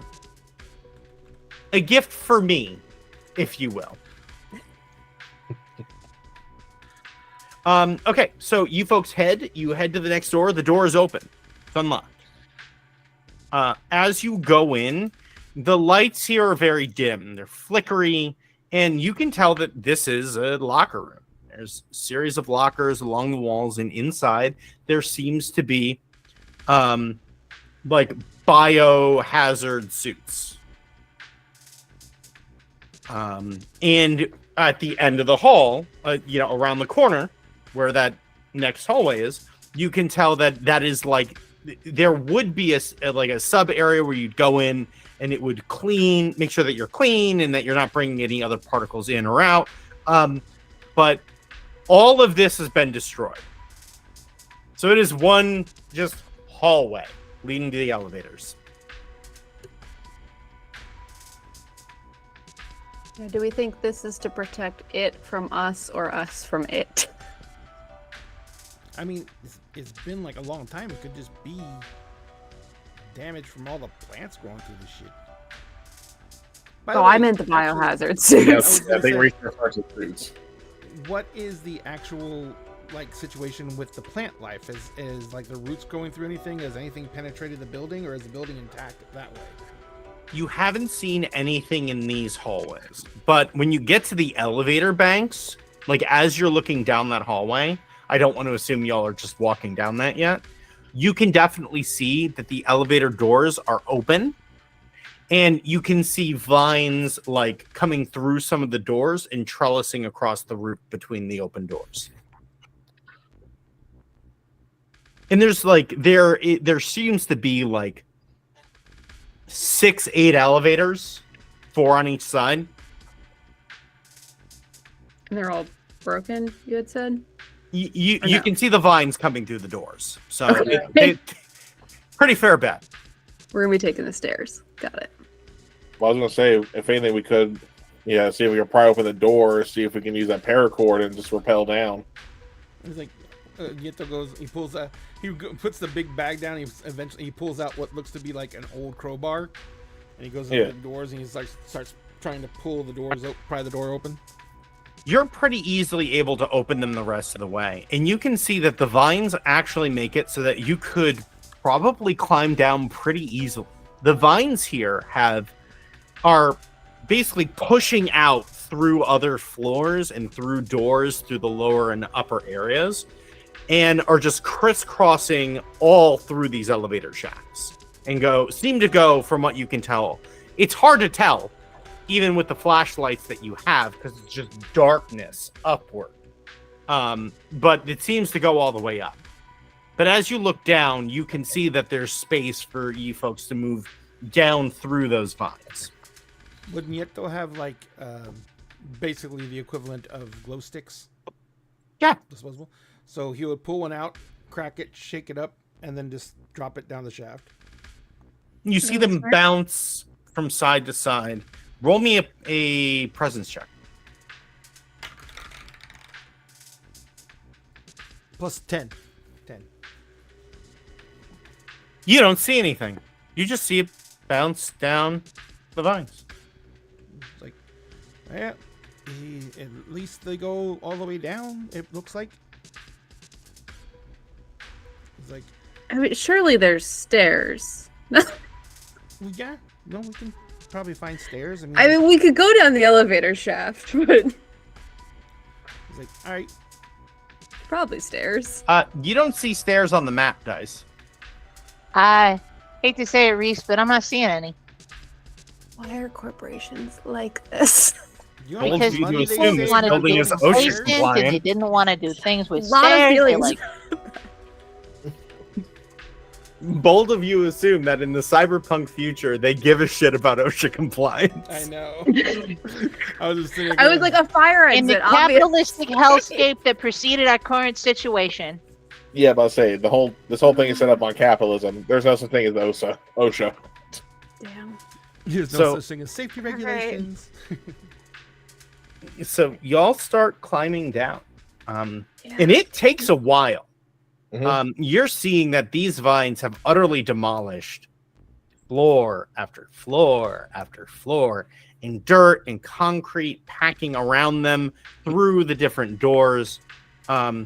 And after a while, you make your way down to where those lights landed. As you look out, you see just a very dark corridor with light coming from the right-hand side in front of you. Like, so there's like the bank of elevators, and then there is some light coming from the right-hand side past them. Well, we I know. want to shine the flashlight down the dark corridor. Yeah, this seems like it. You don't see anything in this corridor. You just see, walls. You see, greenery and vines kind of coming down and around the walls.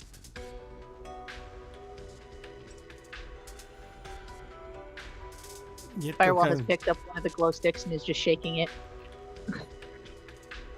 Yeto reaches in his bag and hands you an unbroken one. It says, Let's take it.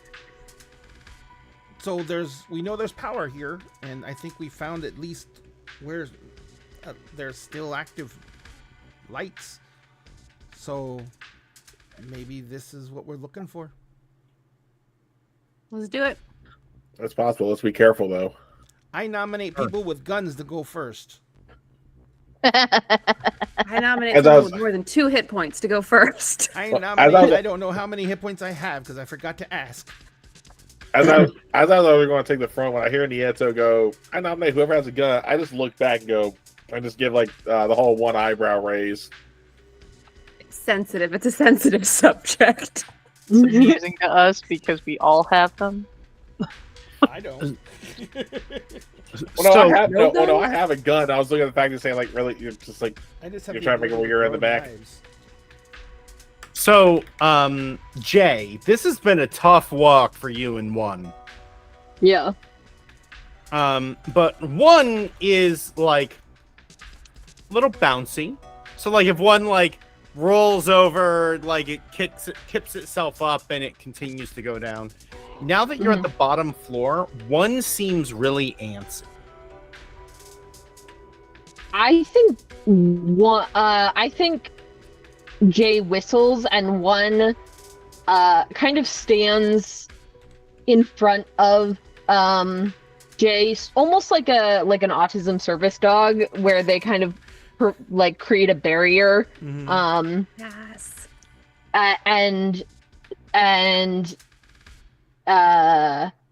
Jay puts his hand like on one, and is partially just telling them to do this task to give one something to do, but also to try and like see if there's anything one senses or if they can communicate with one to figure out like what is their antsy about. So one needs to roll me a knowledge check with advantage. So it uses your knowledge. Right. Okay. So that's a 15. Okay. So one has a health scanner. And because of the work that you did earlier, it's actually hyper functioning. Mm-hmm. It senses something else is down here. And it is trying to tell you that. At this point, with that said, we are going to take a break. I think that we could use one. Let's get some water. And then we will, we've gotten through the wonderful backstory. We've got our adventures into this black site. And we can really dig deep into the dive after a short break. Dun, dun, dun. All right. All right, ladies and gentlemen, we'll be back in about 10 minutes. Thank you very much. See you soon.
Hello, everyone, and welcome back. I hope you are as now newly hydrated and, made to stretch and not feel like your body is breaking as we are. We are ready to get back into it. So, you folks are now in this corridor. You know there is something else down here. How do you proceed? Well, I'm definitely taking the front just because I got the bigger gun. I think Jay is taking right behind that because they got a big old robot that can bite, and I think they I think since one is on edge, he is also on edge, and so he's like, I'm gonna be at the front of this pack. Okay, that sounds good. As you folks head into the next room, you begin to see what the light source is, and you see that there seems to be unofficial sun, like artificial sun, breaking through the ceiling in this room, and there is just what appears to be it looks like there were probably walls, but the vines and things have pushed out the concrete around a lot of the supports, and so you just see this light coming down. In front of you is a courtyard, and on the far wall there seems to be a ladder up to like a mezzanine floor, and then directly to the right there's a staircase down. So there's a staircase up in front of you to a mezzanine, and a stairwell down to your right. Does it seem like the up would give us like a way to look down, or is it just fully separate floors? So you would be able to see into the area you're in and the area you're seeing, but you wouldn't be able to see any lower than that. I was gonna say, you said mezzanine, so did you mean that literally as a mezzanine? As far as I know, the literal meaning of mezzanine. It's just basically an overlook, a viewpoint. Yes. So It's an intermediate floor between that. It basically so there's ceiling directly above you. Mm-hmm. And so that is clearly part of the mezzanine. It was like up top first to get a good bird's eye view. Not a bad idea. Okay, sounds good. So that brings As up- you had, Go ahead. no, you first, I was please. like, that brings up a good question. Are there stairs to go into the mezzanine? Yes, there are. Okay, good. Oh, now there's stairs. Well, there's stairs up to the mezzanine. There's another flight of stairs that go down too. Damn. Got him. Yeto's walking up to the stairs. He's like, down bad, good up. So as you head up to the mezzanine, it becomes very clear this used to be a cafe. You see some tables. The lights in here are flickering a little bit, but it actually is the pink and blues that you would expect from a VOD thrill outfit. This is very strange. Ahead of you, you see like a counter, and behind it, like a whole bunch of different machines that you can make drinks and those sorts of things. Nieto literally goes up to the counter and kind of vaults over it, and he's like, I heard about these things called Twinkies. They're supposed to last for fucking ever. Okay, that's initiative. Ah, shit. So you vault over and you say that, and Getting new dice. Something hates Twinkies. so the way combat works in Cyborg is that first of all, we're gonna do a group initiative. Oh, thank God. So I am going to roll a d6. And this D6 is going to identify whether the PCs act first on a 1 through 3, or 4 through 6, or sorry, 1 through 3 is enemies first, 4 through 6 is PCs. And then we do individual initiatives among the players. It is a 4, so PCs act first. Yay! So Yay. I need everyone to roll me agility. So it's actually a D6 plus agility for Okay. this Oh. instead of a D20. I got a 1. I got a rock. I got a 4. I got a 2. I got a One 5. second. Holy Helen shit. got a 1. I gotta double check my agility. Brittany got a I got a 6. 4. Dice. 5. 5. How am I doing this in order? Mars. 2. Damn, I broke the streak. I broke the streak. Yep. And Ray got 6. Damn, I messed it up. We could have had 2 through 6. So, they will get a surprise round. Because as you jump over, like, you know, I hear there are Twinkies. There is something moves across the ground back here.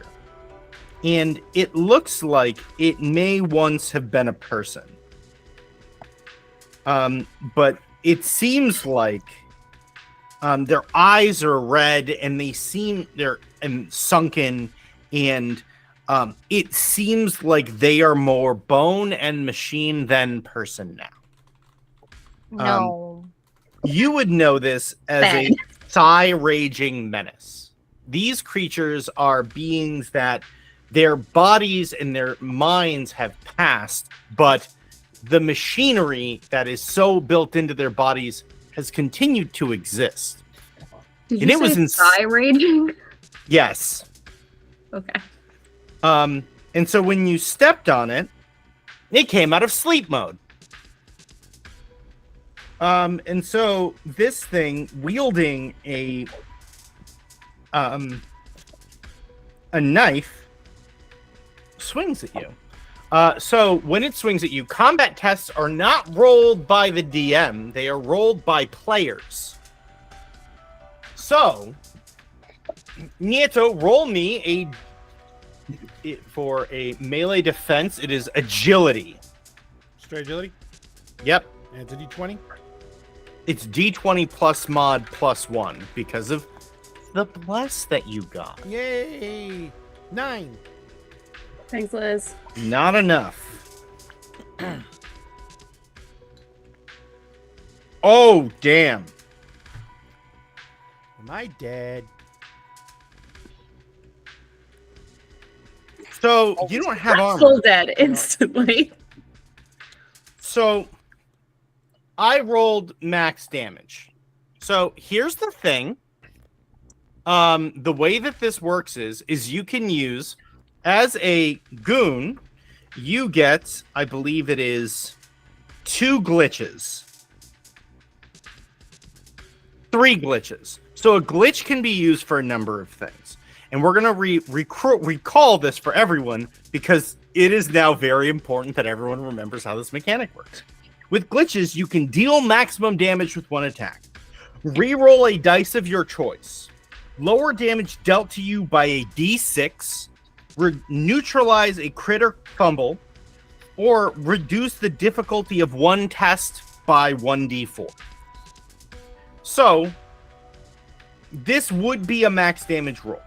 So this gives you 2 options. You can re-roll your agility, or you can roll a d6 and reduce the damage with a glitch. Your call. I don't know how much the max damage is at this point, so I'm going to attempt to reroll my agility. Oh, 6? It is 6. I'll let you know it's 6 damage. Oh. Well, then I will use the glitch to roll a d6 and reduce the damage. Excellent. Since Liz lent you a hand, you get an additional +1 on this roll. Oh, wait. And Reese has a Devastator as well. Oh. Reese has Devastator? Wait, when did Reese that has- Technically, I think the lend a hand is also for Reese. Yeah, so you have both. Okay. So what I would allow you to do, if you'd like, is instead of taking any damage, if you'd like to use your Devastator, it could be a crit success on your defense roll. But that's Reese. But that's Reese. I'm Oh, Reese. sorry, not that's Nieto. my bad. Yes, Nieto. Sorry. Hold So but I will still give you a +1 for that because you have Bless okay. on So your that D is- on your That's 3. D20 or your D6. That's 3. Mhm. So you take 3 damage Fuck that. from the attack. So it didn't kill me, but it got real close. Yeah.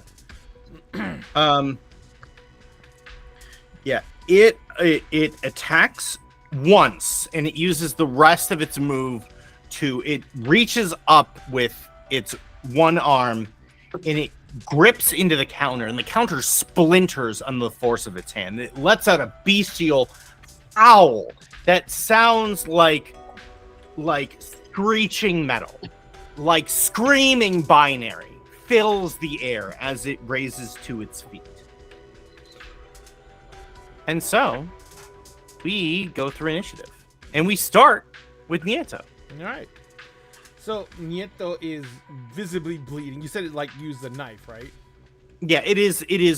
It seems to be like draining energy from this thing, so it's like a blood red electric blade, Gotcha. almost.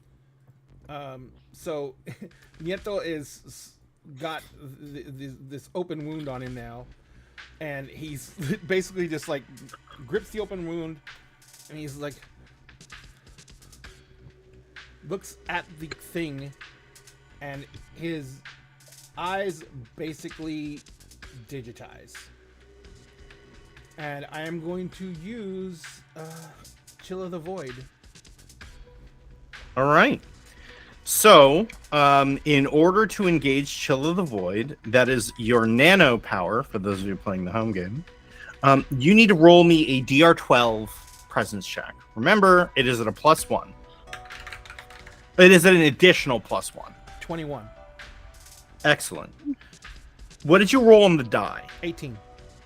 Okay. Because if you crit, it gets worse for him. My presence is a +2, so. Cool. So, your eyes digitize, and you folks at this point feel this cold chill blow through. Roll damage. The first one's a D4. It needs to test toughness. Hold on. Got it. Well, I mean, still roll damage. You don't need not to. It's gonna take something probably. It fails. It fails. All right, so that one is 2 points of damage. Excellent. So as the ice, you see that the ice immediately begins to take hold, and you can see the cold begin to like just creep across its skull and start to almost crackle at its exposed electric parts, and it lets out a howl. And at the same time, Nito's gonna be sitting there going, "Chingas pinches madre," and he like kicks himself over the counter. Yeah. Yep. You hop over the counter. And I'll get move as out- far away as I can. Yeah. You get out of arm's reach for certain. Mhm. All right. Next, Dice. Okay.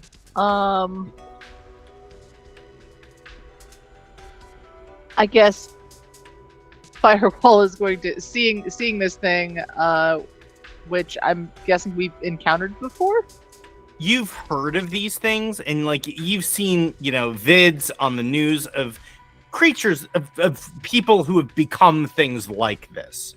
It's not very common, but you're very aware of this type of thing happening. Gotcha. Then I'm gonna go ahead and just pull out my my ancient revolver and maybe take a shot at this thing. Okay. So roll me, and for ranged attack, that would be a test presence, DR12. So you're rolling presence plus an additional 1 for your bless. Okay, am I rolling a d20? Yes. Okay. That is a 13. That succeeds. Roll damage. And I believe that was a d8. 5.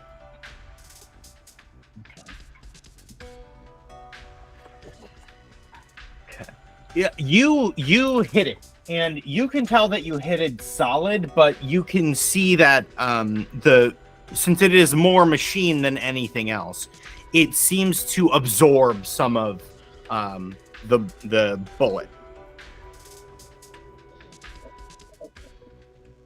Next, Reese. What do my chat perks do? What So does Devastator do? Devastator gives you max damage on an attack if you hit, I think. Yeah. And what it does is lend it a makes hand.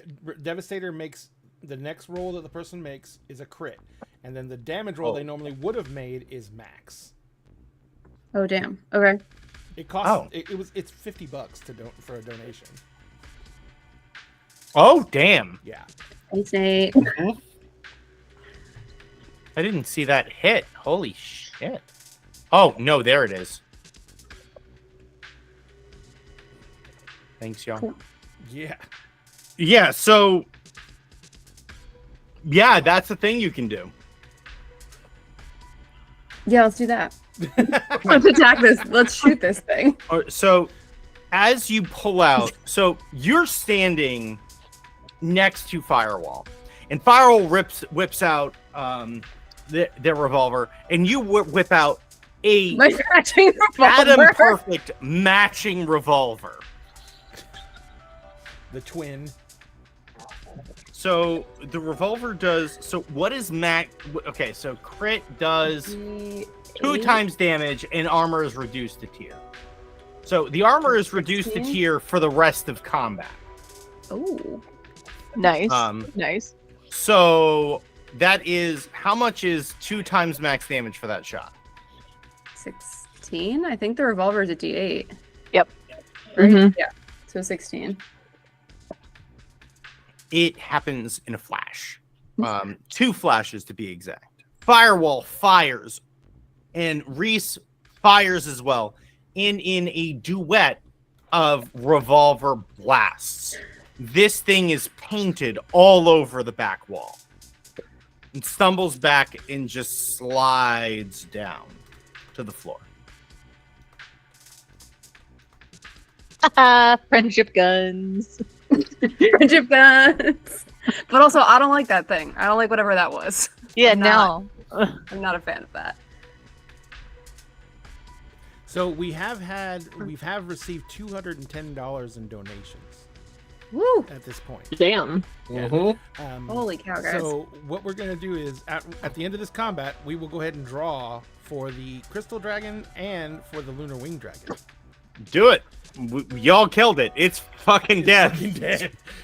Well, so it's fucking dead, and let me see. We have 21 people in chat right now. Let me double check, make sure that's right. Showing 19 on my screen. 19. All right. So what we're gonna do, and we have 8 in chat on Twitter, but I don't know how to. I can't actually see them. So I'm gonna go ahead and draw out of the 19 that we have in Twitch, and let's just do a /rando. And the first drawing is gonna be for the Crystal Dragon. Where's my mouse? Just add it to my pile. Add it to your pile. All right.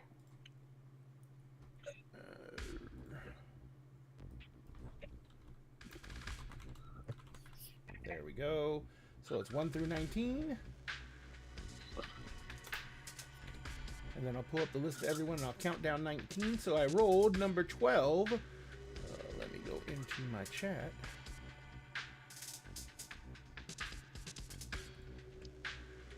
And see who number 12 is. Hang on, I gotta go to the actual view.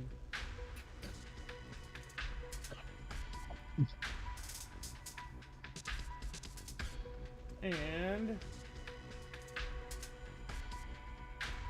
number 12 is getting past the bots.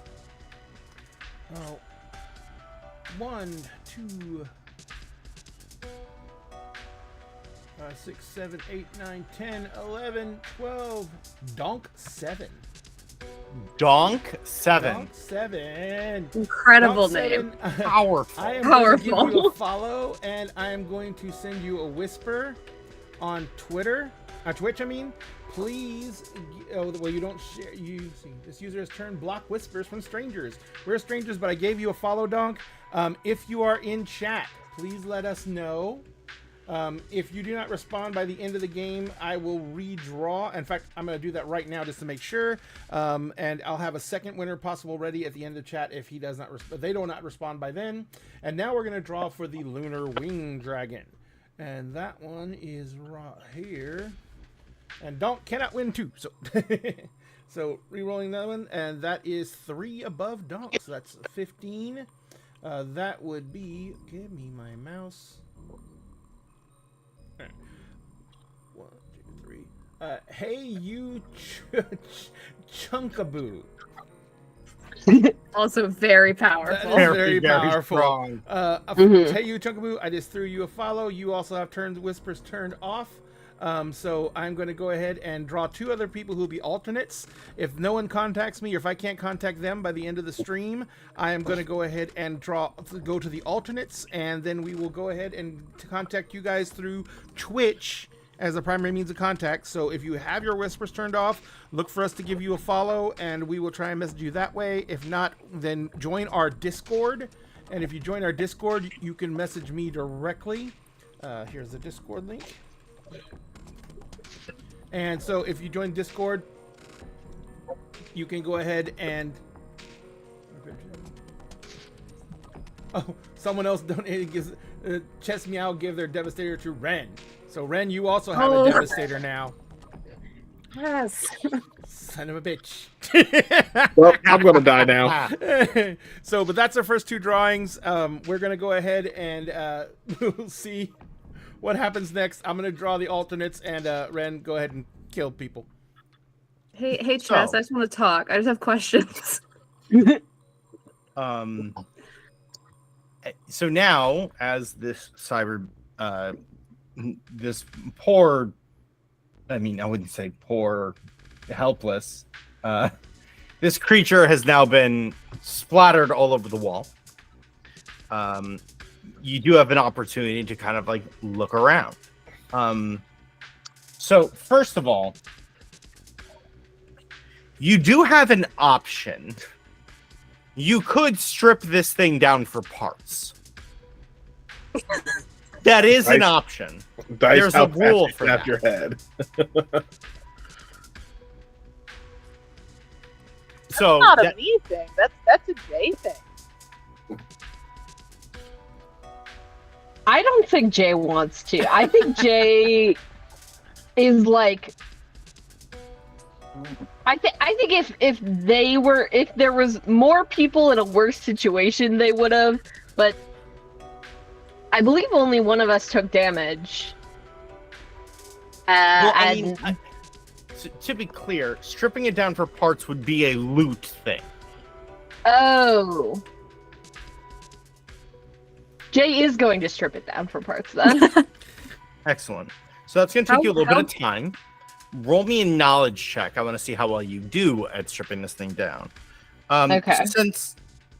Since unrepairing things is just the inverse of repairing things, the DR is 10 because you're very good at that. It's a dirty 20 again. My girlfriend got me these die that look like porcelain, and I have rolled like 4 19s. Amazing. Well, Love. That's real that romance. dice is amazing, and that is So- real romance. And so you get 1,000 credits worth of parts. That's Damn. max. That's max. That's a million D. And so if you folks would like to do some just quick, like digging around through this area, roll me some presence checks. Just gonna to look great. around. So I'm How not necessarily gonna bad roll- is Nieto looking? Yeah. pretty fucking, I'm still bleeding. I'm holding it like it stabbed me in the arm or something. I'm just like, oh. Ah. By the way, is that thing Pretty still bad. going off even though it's dead? Is it like getting colder and colder? So if you're focusing on it, yes. Oh no, once it stops You moving, can- I let go of it. Yeah. I'm not sure how much this heals, but I do have a first aid kit with 3 uses. So I'm not sure how much that helps. So first aid kit is heals D6. That would help. Okay. lot. Sure. I'll go ahead and use one of my 3 uses. Cool. I was gonna say, Roll a and D6. 4. Mitchell's not necessarily going to look to scrounge. He's going to look more so to make sure nothing else is about to jump out at him. Okay, roll presence on that. So you heal. Jay is deconstructing. Reese, what Good are for you them. Uh, you had said to roll presence. I got an 11. Okay, so you're digging around. You I'm just poking find. around, but I'm not doing a great job at it.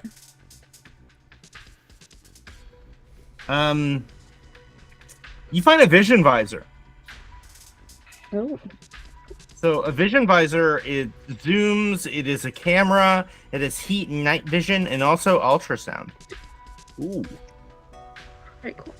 Zooms, Yep. camera. Yeah, my Night vision is presence. good. It's good for me. Yeah, What my was- presence was 18 for make sure nothing else ain't going to jump out at us. There's nothing here. You do hear something, and as you head to the mezzanine and you look down, Mhm. you definitely hear something on the floor below this one. What does it sound like? Am I able to tell, or do I just hear like a general sound? It's far away. You can't Okay. quite make it out, even on that roll. The fact that you're hearing something from this distance feels pretty strong to you. Yeah. Below, like the floor we were just on, or the one below that? Down the stairs below Okay. the floor you were on. Okay. Yeah, I rolled a 15 for presence. Right, and you are looking for stuff. Roll me 2d12.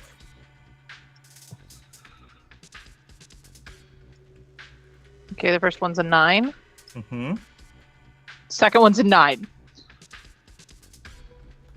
Okay. You find a noisemaker. It floods a 20-meter area with fake data for 4 minutes.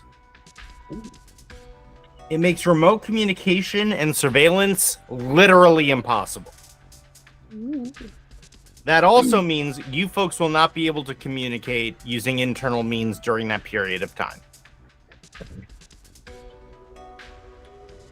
And this is something that basically you look under and there is a shotgun that is in such poor repair that it is literally in pieces down there. It looks like this thing has been gnawing on it. But you find with that piece of equipment. So clearly this was someone, and you also, as you're looking around, it's very clear that this is not just themed after a VOD thrill. This is a VOD thrill establishment. So now you found 3 corps involved with this black site, which is unheard of. Okay. And, And- then, Do you have more, can you tell me again what that noisemaker does, just so I can write it down? I'll send it to you in chat so you have it. Perfect.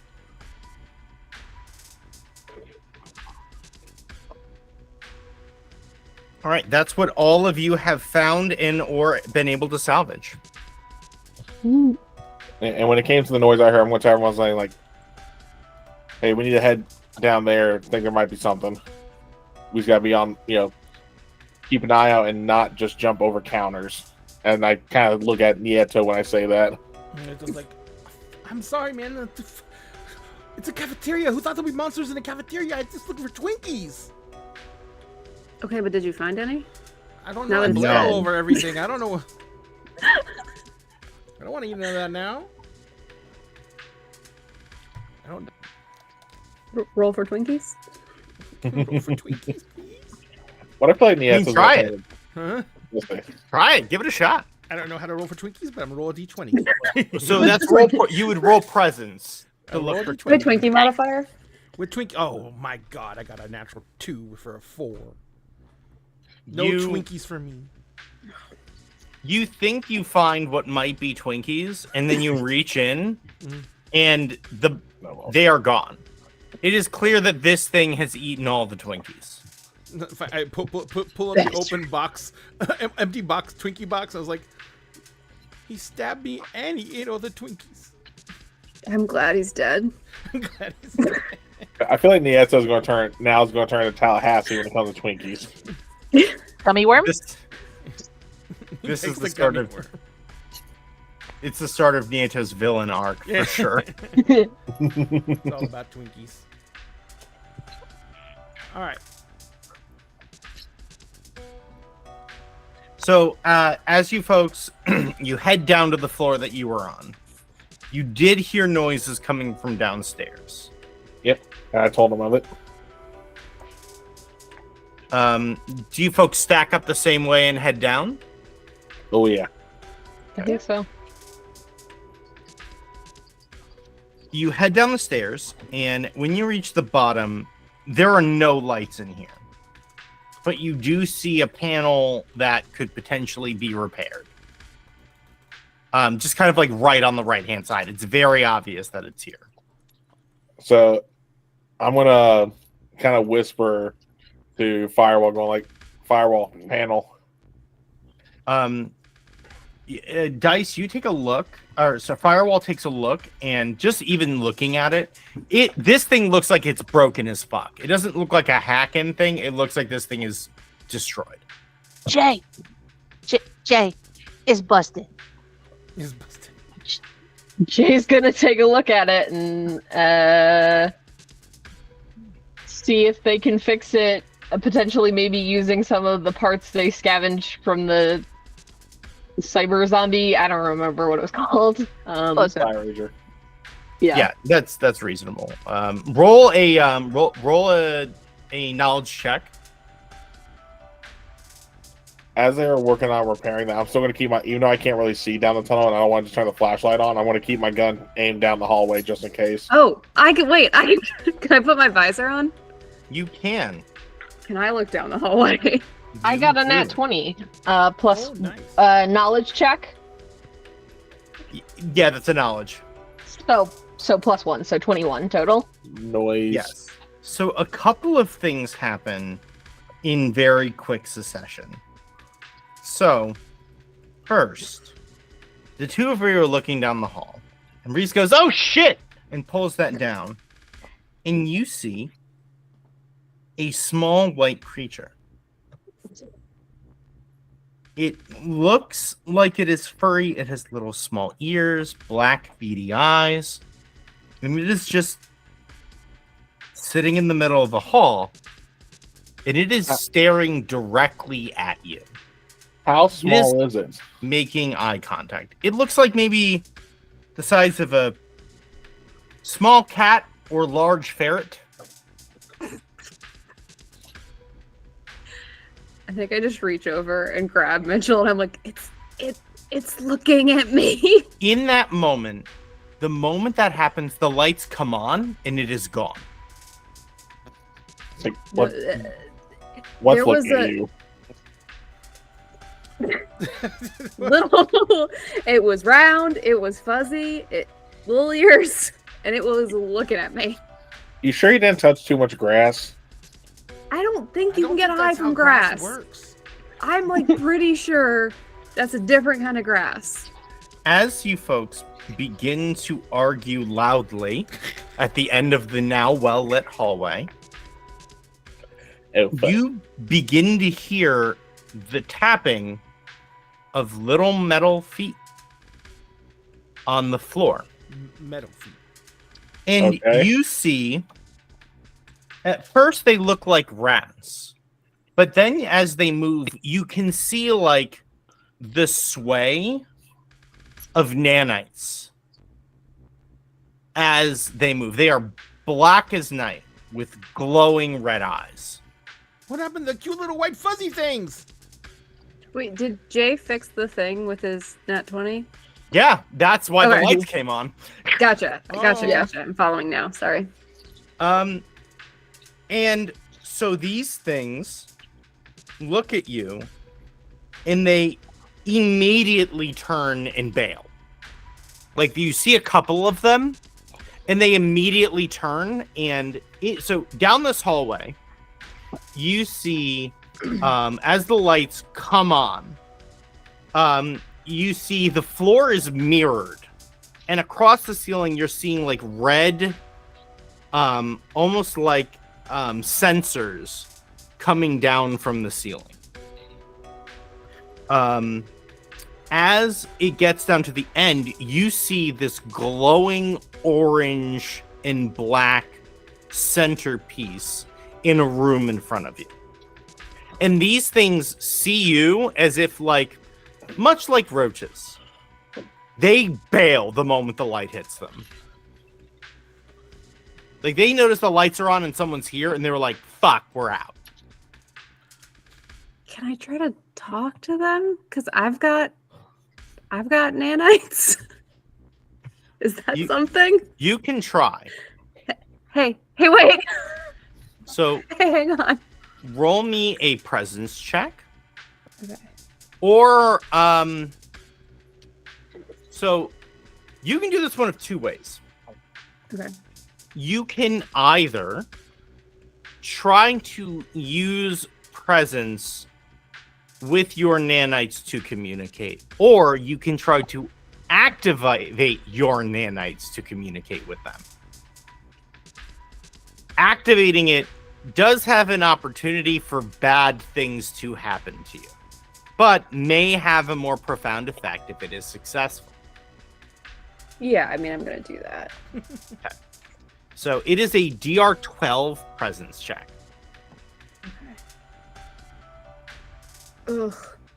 That's an 11. Do Well- I still no? Because we don't have bless anymore, right? It's for one scene, mean- so. You So, got yeah. another bonus from... Oh wait, can I use one of my glitches? You got lend a absolutely hand. can. You can, yeah, you can absolutely use... you actually have a lend a hand out there from Liz still. So you How's can that use that to give you the +1. +1. Okay, great. Yeah, let's do that. So you make a connection with this thing. And in a moment, you are sharing a mind with it. And it is scat, run, go, find meat, make more. Oh no.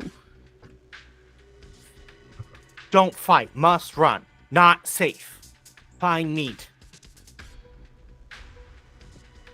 What you running from? And in this moment, you are not standing with the group. It is as if you were sharing a physical space with this thing. And it looks like the most cursed New York City rat you've ever seen. And when it is talking, it speaks to you with 1,000 voices at once. It moves, it breathes, it lives, no, if they move, we run. If we don't, they kill. We can't. You don't have to run from us. And it is as if it sees you for the first time. And in that moment, you feel an intense hunger radiate from this thing. Should have gotten Twinkies. And it begins to come towards you. Uh-oh. And it says, we can, and you see No, that we're not meat. it goes from being this rat-shaped thing to dispersing into a cloud of gray. And in its wake is some bones, question mark, some fur, question mark, and these nanites rush you. And in the moment of just sheer, like, whoa, fuck, you snap out of it. And you're back, standing with everyone else. And it is as if not a second has passed at all. Okay, so they didn't rush us. No, this was just in that space, the experience the two of you shared. Okay. So the nanites are looking for meat for something that is very hungry. And they're kind of easily freaked out, but whatever wants meat is probably not great, I'm going to assume. Anyone who feels like their character would be familiar with nanites or tech at that level for any reason may roll me a knowledge check to learn more.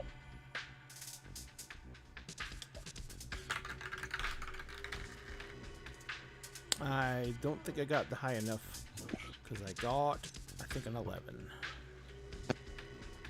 Nope, You I got a got a 13? 10. So with an 11, you know that there are creatures that basically become vermin that become nano-infested. And when there's one, there's usually a lot of them.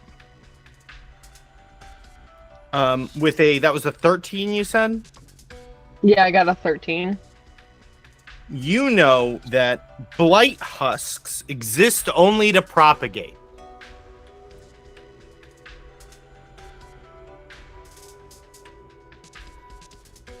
So if we don't deal with it, it will get worse. Yeah. Are you saying that out loud? Are you saying that blights only exist to propagate out loud? Yeah. It's like, well, if they only exist to propagate, and they're locked in here, then they don't have any way to propagate. Sure. They're not locked in here anymore. Remember, we opened the door. Open the Well, door. that's the bad part. But, so we should go out the door and close it.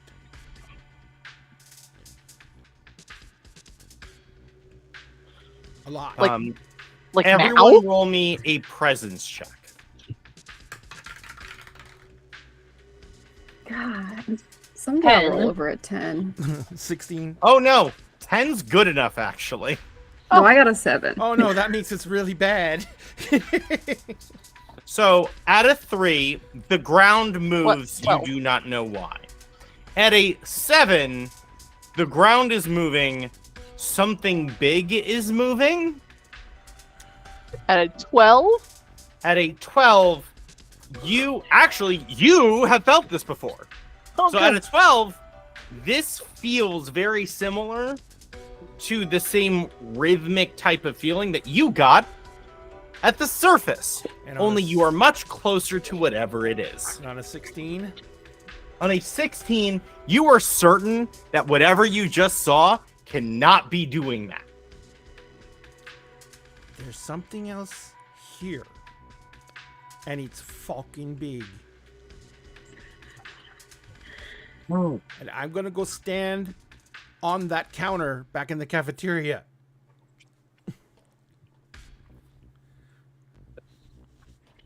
I once think there's one more bootlegged check. this old movie from like before the fall called Tremors. So fuck this shit. What did they do? They all died Well, that's not helpful. by getting eaten by big things that were under their feet. Jay, what did you roll? G rolled a 10. Okay, so you already got yours. Where Yeah. there's something big moving. Yeah. Okay. So as you folks are, because you're sitting here and you're looking down this hallway, this orange light source at the end of the hallway, Mhm. it seems to be moving in a rhythmic pattern. So it seems to be like, even from here, you can tell it seems to be some sort of power source or something like that. Moving in a rhythmic pattern or pulsing in a rhythmic pattern?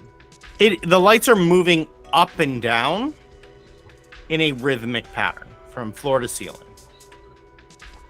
Like if we try to go through it, something it's gonna like a laser. Well, it's so from here, you can see there's the end of the hallway, and in that room at the end of the hallway is this thing. It is not the entire room.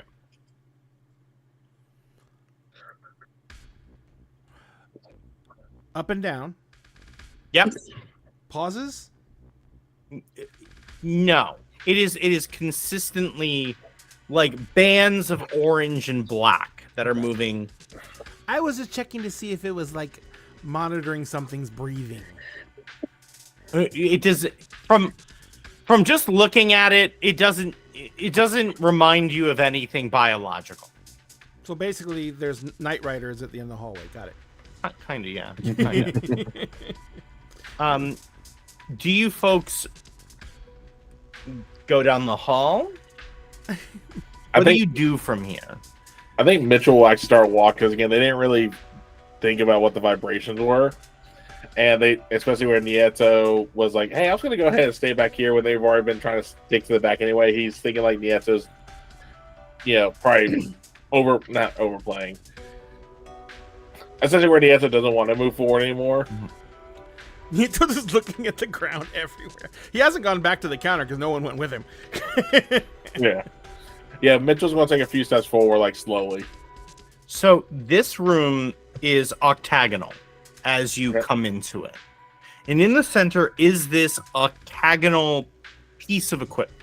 Mm-hmm. You can see in the back of the room that the floor there's vines coming up that is caved in part of the floor. Okay. You do see a working terminal in here that seems to be attached to whatever the fuck this thing is. That's what And I think, go ahead. oh, I think Jay has just followed Mitchell, so Jay's going to be in this room as well. And one, because one goes where Jay goes. Yep. Yeah, and I was going to say, too, probably once we're in there and I see a terminal, I was going to do a quick sweep of the room to make sure there's nothing else in here that could jump us as well. Nieto was watching those two walk down the hallway, and he's looking at everyone else, and he's just, what the fuck are they doing? I mean, Reese is also going. I go, come on, I mean, and just leave. Brutal. Roll a presence check. Yeah. To scope the room. Oh, gotcha. Nieto's just looking at firewall going, don't. You don't want to go down there. I mean, like, if they end up needing me, I'm gonna go. Because... Oh, well. I rolled a 2. I guess. You don't... better It to seems die with clear. People we know. Seems totally clear to you. You're too worried, kid. Relax. Yeah, I was going to turn and, like, essentially, like, I was going to holler, saying, like, hey, come on, it's okay. And I see, like, Reese is already, like, probably halfway down the hall now. Dice is probably a few steps just behind them, I'm assuming. Firewall, I mean. Nieto just, like, puts on a big fucking super fake grin. And is like, all right, let's go. Hey, kid, if you want the first rights of salvage, this is part of it. Monsters and shit. Yeah. Yeah. Okay. Jay is going to approach this terminal and try and figure out what's going on there. Knowledge check.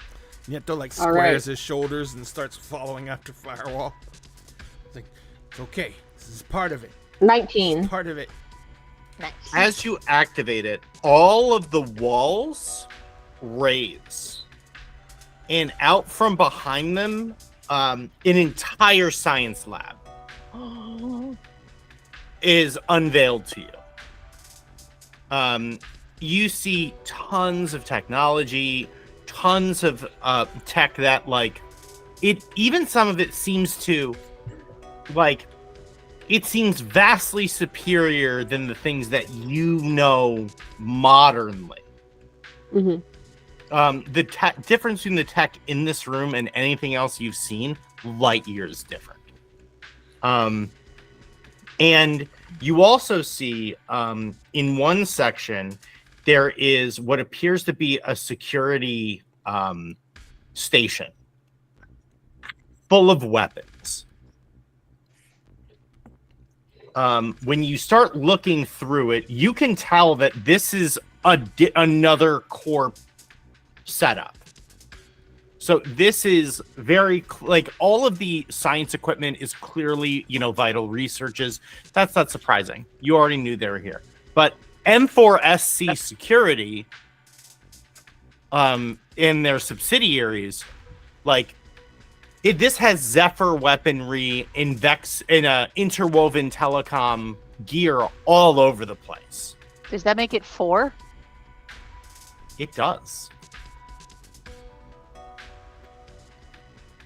So it makes That it a may or may not register. science, weapons, and a telecom. Is that the last one you said? So it is. So vital researches is all of the cybernetics and the pharmaceutical stuff. Vod Thrill is the coffee shop, and obviously is providing food, those sorts of things. M4SC Security is they do a lot of telecommunication stuff, but this is high end stuff to make it so that no information can get in and out of this floor.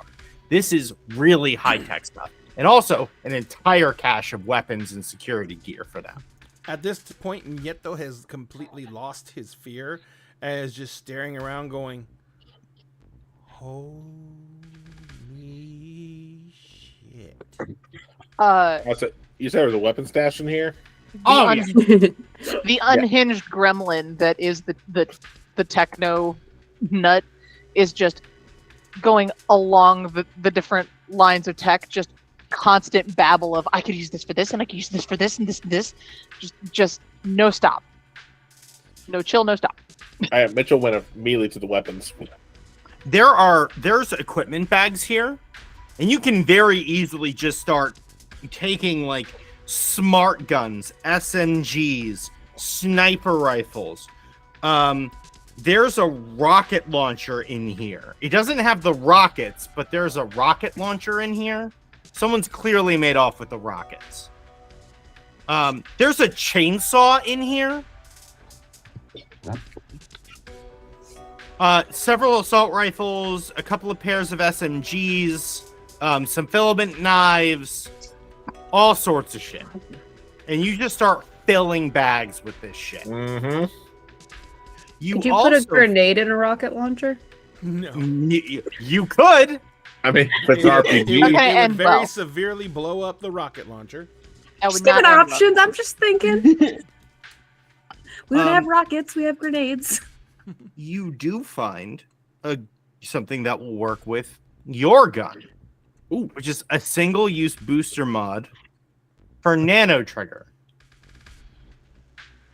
When used, the person who got shot does a DR14 presence check or randomly trigger a rando nano infestation. Terrifying. Ouch. As for the tech stuff, there's tons of software and stuff. Nothing that you would find particularly useful here, but you're able to start downloading a shit ton of data. In between you and Jay, you're able to anything that isn't quite working, fix it up and make sure that you can get the data out of it. This is a treasure trove for all of you. And the longer you spend here, the louder the noises from downstairs get. And the more noise you make here, the more the room shakes from beneath you. We're gonna have to deal with that, probably. It's getting worrisome. I don't know that we can keep ignoring it. Well, it's not like we're really short on weapons as I drop like the 4 duffel bags I've filled so far. So Oh Oh my god, Jay, look at this stuff. And Jay is just like, I think they've like started putting bags onto one, like Like saddlebags. Full saddlebags. saddlebags of just like random crap. One is practically dancing, being so pleased to have all this gear and be able to be helpful. Nieto kind of is looking at everyone. He's like, "How are we going to get all this shit out of here?" Multiple Sheer, trips. sheer force of will. All right. He says, "You said there was a part of the floor that was collapsed." Yeah, behind, there's part of the floor that's collapsed, and you see vines have like come up and like taken root up here, and you feel like you could climb down it pretty easily. They're very robust, as the other ones you found are. Nieto's going to kind of walk over and look down. You see there is a very large room beneath you. This central power piece runs through the floor and through the floor beneath it. It seems to be like a central power core that powers these floors. Because it's behind, you can't really see around it in that direction. You'd have to go down and look. It's like, there's something else below us, and it's a bigger room. The climb doesn't look too hard. Can I Have you try gotten to over your use the- fears? He's like, he looks around and is like, you know, at some point, you understand that you cannot not take this opportunity, no matter how much you want to shit yourself. You only got one shot. All right. Miss your chance. Do you head down? I look at everyone else is like, if I don't come back up, the code for the Vista Cruiser, and he says the security code. He's like starts climbing down. Are you trying to be quiet? Yes, please. Okay. That would be an agility check. Oops, wrong. I'm using a different D20 because I threw that one outside of the dice tower, and it's mad at me now. All right, so that's a 13. Okay. You head down, and it is past the orange and black glow. It's very dark down here. Okay, And as you start making your way down, I activate my eyes. before you activate your eyes, you can hear something breathing down here. And when your eyes activate, you see everything is covered in vine and green from floor to ceiling in this enormous room. And you can't quite make out. You see some movement in the middle of the room among all of the green.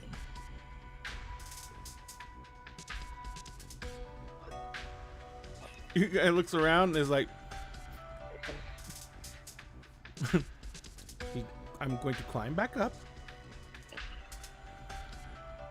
When I get to the top, I'm gonna walk quietly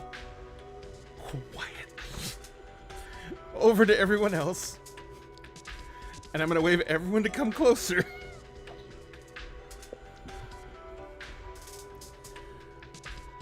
Jail, come closer. Yeah. Real quick, DM. Could I have linked him with the ocular? Easily. Yes. Mhm. Then that. You send an invite code. Okay. Is it- So then, in that case, when I go down there, I'm relaying everything I'm seeing.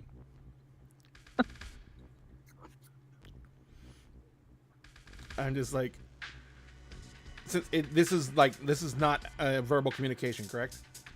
Yes. Okay. It's So I'm just nonverbal. like, I haven't fucked up yet. But there is something really fucking big down here. And it's either sleeping or it's just waiting. Either way, this is creepy as fuck. I'll say, What big do we- how? So it looks like a couch breathing. It looks like a couch breathing. Like, are we talking about like a love seat couch, or like a couch, an L-shaped couch? I am talking. Sectional. I am talking the couches at the nightclubs that are so fucking big that all your friends can sit on them, and still strangers come and sit with you because they can't find anywhere else to sit, and that's really fucking annoying. As you raise your voice, I don't say that out loud. across the comms, Uh-huh. everyone feels like a buzz in the air of nanites. And you start to see the breathing get a little bit uneven. I fucked up. So now he's gonna start backing towards the vines to leave. Can I tell? Is this the thing from earlier? Is this the hungry thing from earlier? Very different vibes. Very Oh. different vibes. Oh, a different vibe. Not at all the same. You don't like so the connection. So this thing that- might be fine. the connection that you got earlier is like hostility to anything at any cost was the Yeah. vibe that you got from those things. This feels radically different. You haven't connected to it, so you are unsure of its exact deal, but it doesn't feel anything close from what you can tell. Just from being naturally attuned to nanites as you are. If I'm kind of looking around and comparing it to like the map and the data from earlier, is this the thing that the pulse has been monitored on? You feel, at this point, you feel comfortable assuming that. Without any additional checks or digging, you feel like this kind of has to be it. Okay. In any of the data that I found, you said, I know earlier that I didn't find anything that told me what this was. Having found all the tech in the lab and stuff like that, was I able to gain any additional insight into what the hell this thing might be? Knowledge checks. Anyone who's looking into that. Nah, Mitchell's still focused on the guns. Just trying to pack up as much as he can. 17. 18. 4. So earlier, when you were looking into this, you said something that you now are certain was not true. You said there's something down there, it's not alive, and it's not a plant. But in all of this research, it's all about plant life. It's all about growth rates. It's all about crop propagation. It's all about soil temperatures and pulse and breathing. So it is so I did say it was alive before, but I said You did. it wasn't a plant, but You it is said both wasn't alive a plant, but and a plant.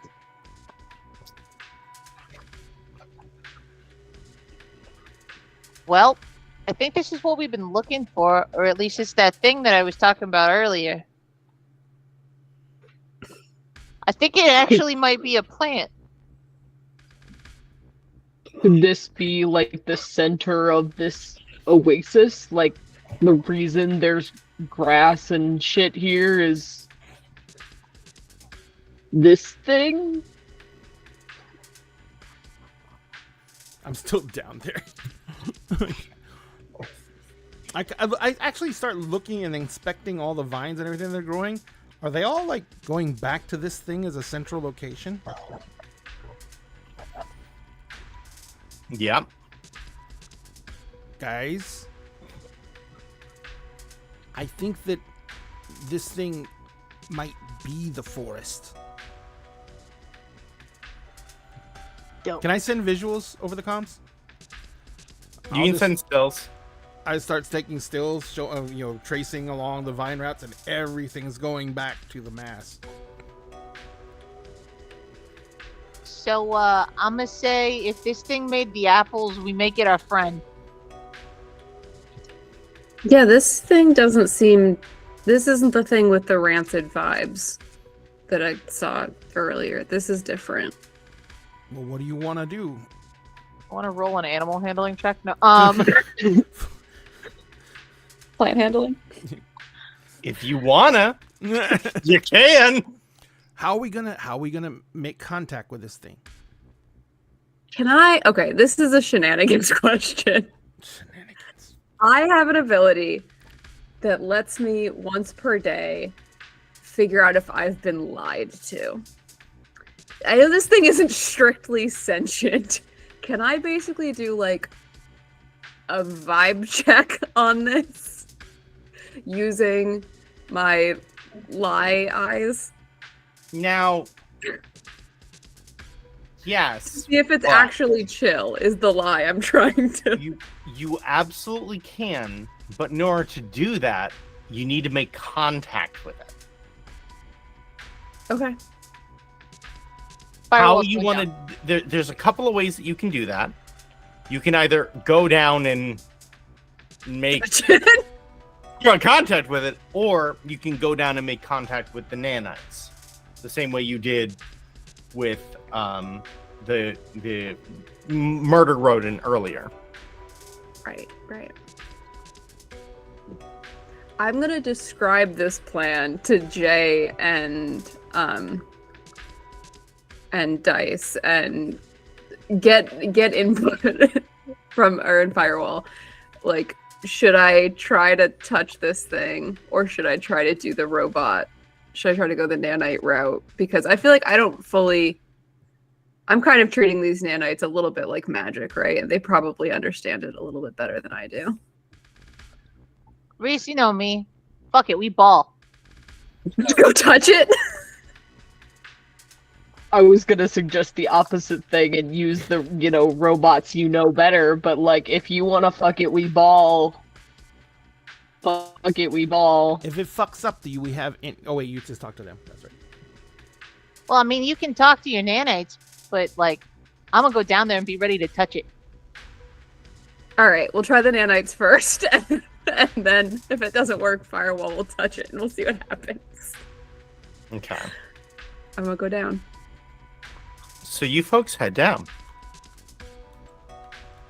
You will enter the room quietly enough that it does not stir immediately. And as you reach out to make contact with it, I need you to roll me a nanite check. Again, that is a presence check, DR12.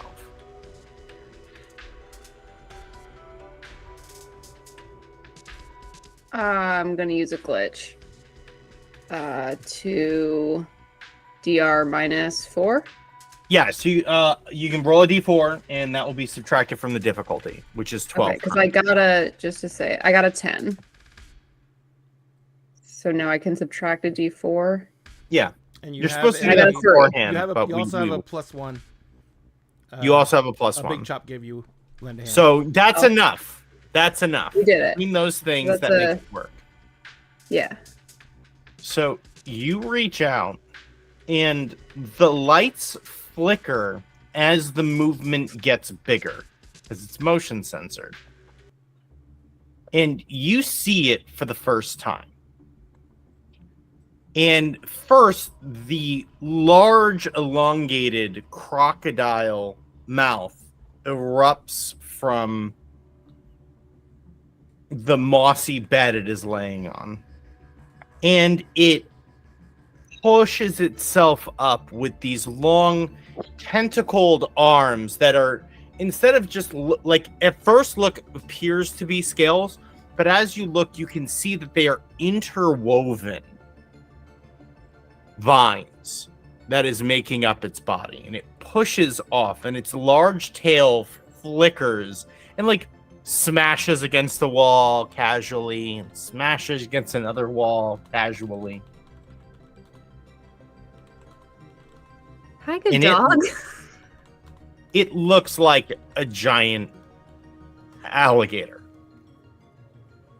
As it opens its mouth, you see what looks like rows, thousands and thousands and thousands and thousands of rows of teeth. As it kind of stretches and yawns and then looks directly at you. I do Why- not make eye contact. Why I'm looking are at the you ground. so good? It's so good to see you. And in that moment, Whoa. you are not standing among them anymore. You are now in the gray blank world that is Nanite Connection. And you see this creature that looks very different in this form.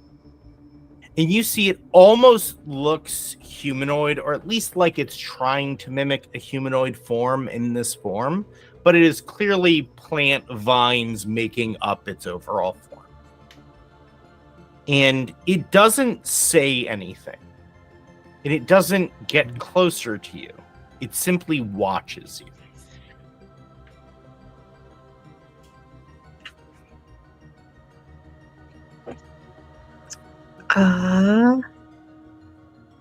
And as you say that, it makes a very similar sound echoing you.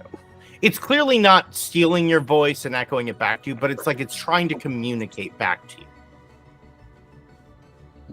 Can I, so instead of like, can I think like at it and see if it can just like hello or something and see if that's easier than it making noise?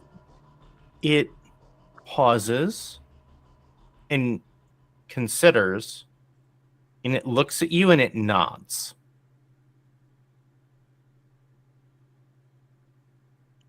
Are you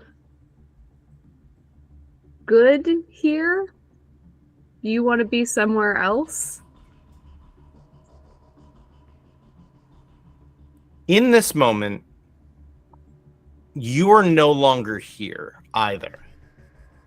You are standing at the top of one of the tallest stretches of one of the buildings. And as you look down, you can see the sea of green stretching out for just an immense amount of space. And you get this sense, it's like, I am all here. Look at this wonderful sun. And you feel this very warm sense as it considers the sun. And you feel the warmth of it.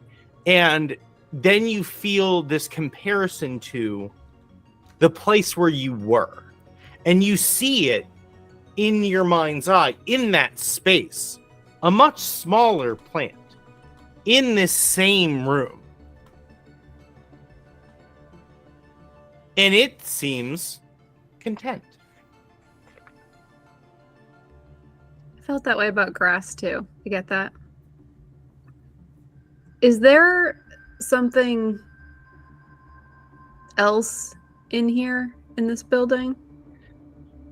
You get this very annoyed sense, and you sense the rats and like some robots and like other sorts of things. And then you get the mind's eye of one of those very, very big clawed feet stomping a robot into the ground. So you've got that handled.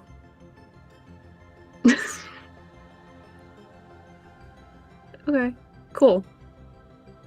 And I convey as much of that kind of like as I can, I think, to the group. When So, it like, said this is- it's all of this, and I said, send it a mental picture of the jungle, the trees, the forest, and ask it if it's all that too. I think it is, right? That's what it was saying with the buildings and Okay, stuff. got it. Yeah, it's all of it. Does it need anything? I don't think so. I think it's got it handled. It thinks the rats are annoying and the robots. Does it mind terribly if we go through and like find shit? Because like, if it's chill, then I'm chill. Like, Do you mind if we take some of the? I mean, it's garbage to you, right? Like the metal, the robots. It looks completely like it has no interest in anything that you're saying right now. It's like, you want robots? can it make like other fruits? Can you ask? Yeah, I asked about other fruits, It and I said like the image of an apple. It considers. And the entire room shakes. Reese doesn't realize that this is happening. But the room begins to shake, and you see full trees begin to grow from the ground at a rapid rate. And you see oranges and pears and figs. Just it starts going through and starts producing everything in its memory that it can. There's a plum on this one, peaches, fresh cherries, you find like a pomegranate, you find a rambutan, you find gooseberries. Like all of these different things begin to grow off of the same trees that it is just producing these things. Tell it that I love it. I passed that on. And then, okay, last question. Yeah. Does it have a way to do like can we take can we propagate this thing? Could we take like a clipping of it somewhere else, like back home? The alligator? You Yeah, it's a plant alligator. you feel a disconnection, and you are back in your body, and this thing begins to shrink and change shape. So its body matches the same form that you saw, and it reaches up, and you see one of the tentacles opens up one of the bags upstairs and brings out a knife, and it just slices off a section and offers it to you. Yeah, I take it.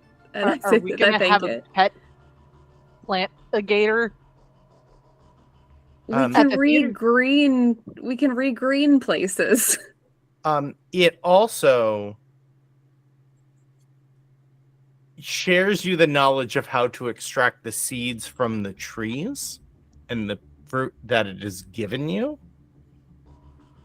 We could grow fruit. And it also reaches down and grabs a fistful of soil and offers it to you to take as well. Yeah, I take it. And I say thank you, and I'm probably crying a little bit. You feel this very warm sense of catharsis on its side too. And you get this very complicated feeling of this has clearly been a creature that for so long was treated like a science experiment. But after such an absence from outsiders, for you folks to be what it meant, it means so much, and that is why it wants to go with you, which is why it's going to go with you. Ooh. So that piece is actually like also going to be connected to its consciousness. Well, what is the propagation of a plant if not just the continuation of that same being somewhere else? I dig it. I love it. It needs a name. Amazing point. I vote Gerald. It nods. Nice. Incredible. This is little Gerald. The rest of the getting things out of here becomes incredibly easy as the vines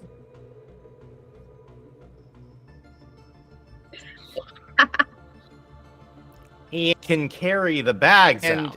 As it seems to, because the nanites are searching everything.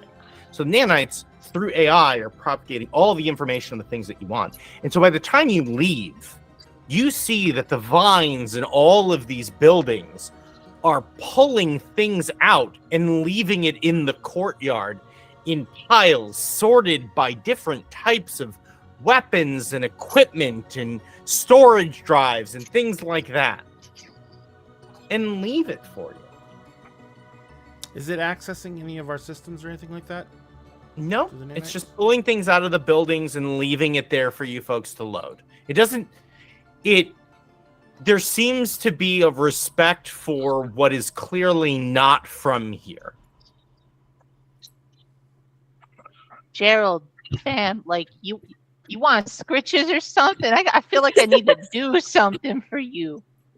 The grass waves where you were doing grass angels earlier.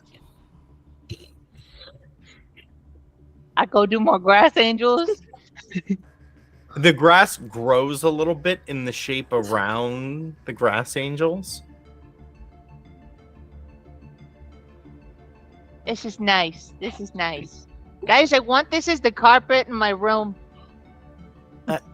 As you load everything up, and as you put all the things in the ship, and you end up needing to leave, on top of the tallest building as you go, as you folks go to fly by,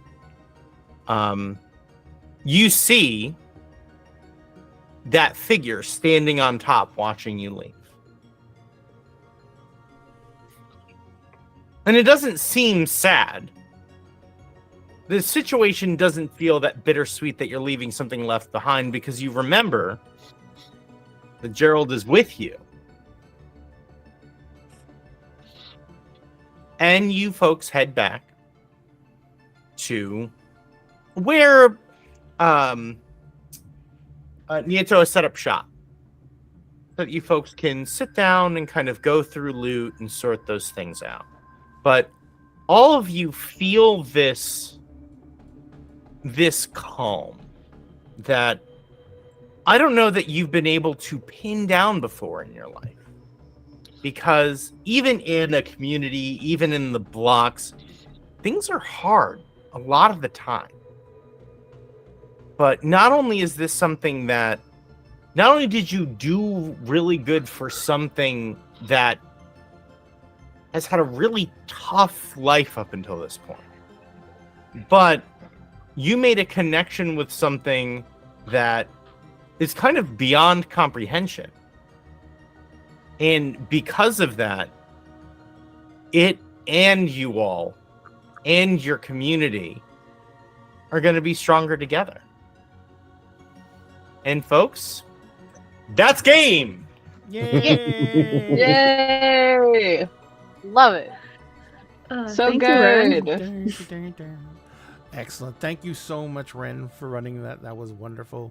I really appreciate it. The final total for everything we raised for tonight is $210. Yay. And I messaged them, but if Big Chop, if you're still there, you're the alternate for the lunar wing. Big Chop! Hey! Let's go! I have the alternate for the crystal dragon right here. Let me, because they shows they're still in chat, but I messaged them and they haven't said anything back yet. So hopefully they're listening right now. The alternate for the crystal wing dragon is Alabastard. Yo, I know who that is. You know who that is? Okay, good. Message them, get them in the Discord, whatever, and so that way we can get the information from them. So that's the winners for the drawings. Thank you guys so much for hanging out with us. Thank you so much for joining us on all the different social medias. Thank you for everyone watching on Facebook, on Twitter, Instagram, everywhere else, YouTube. Everyone came. There was a lot of people coming and going. There's a lot of people who stuck around. So thank you for that. That was amazing. Thank you for the raid. That was incredible, the raids. And then thank you again for just participating, guys. The chat was really wonderful. I really appreciate everything. Like I said, Ren, thank you so much. And for the other players, thank you guys so much. You made it wonderful. You made it great. And it was a great time.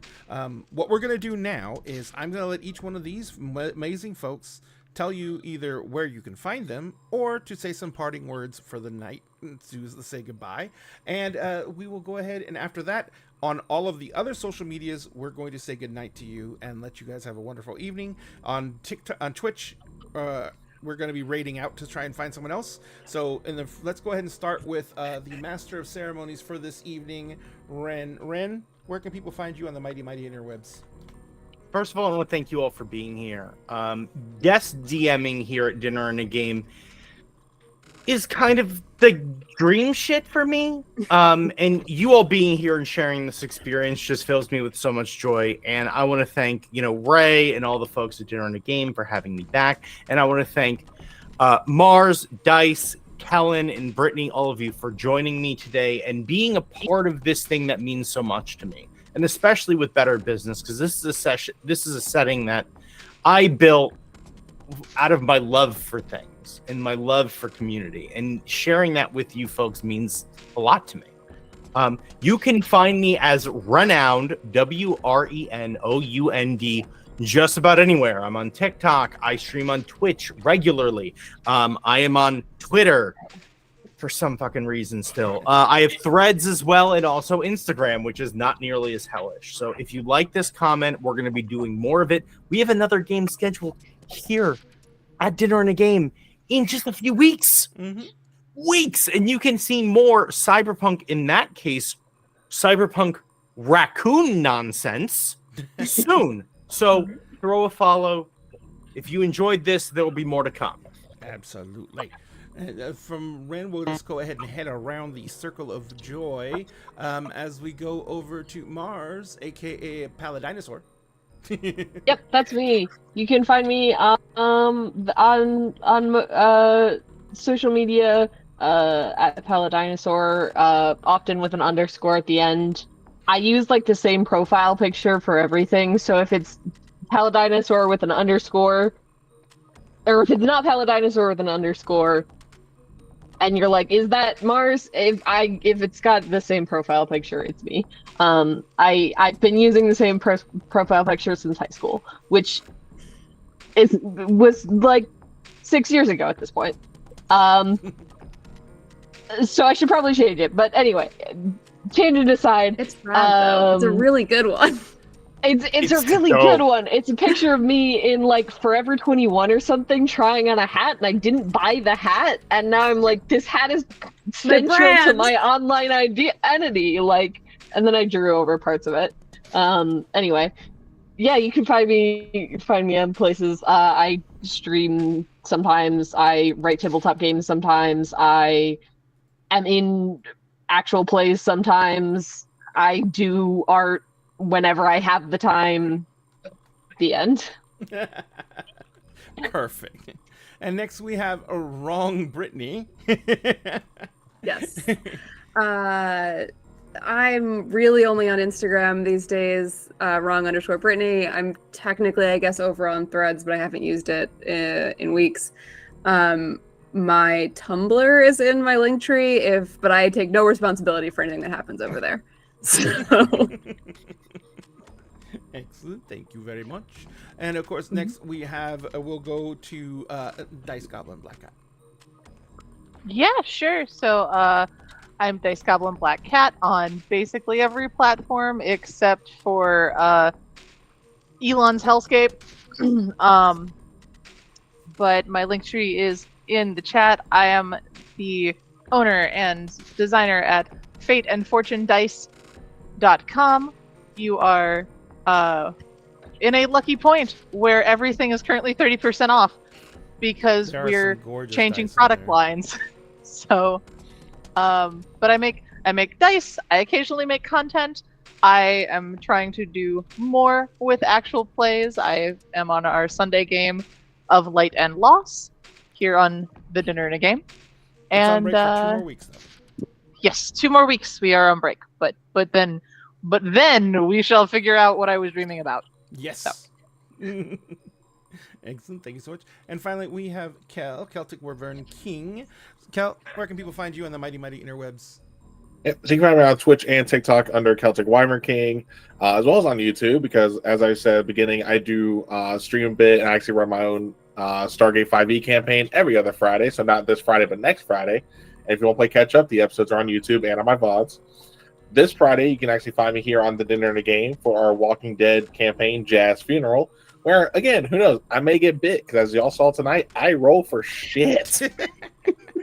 And that's one game system where like one mistake and you're fucked.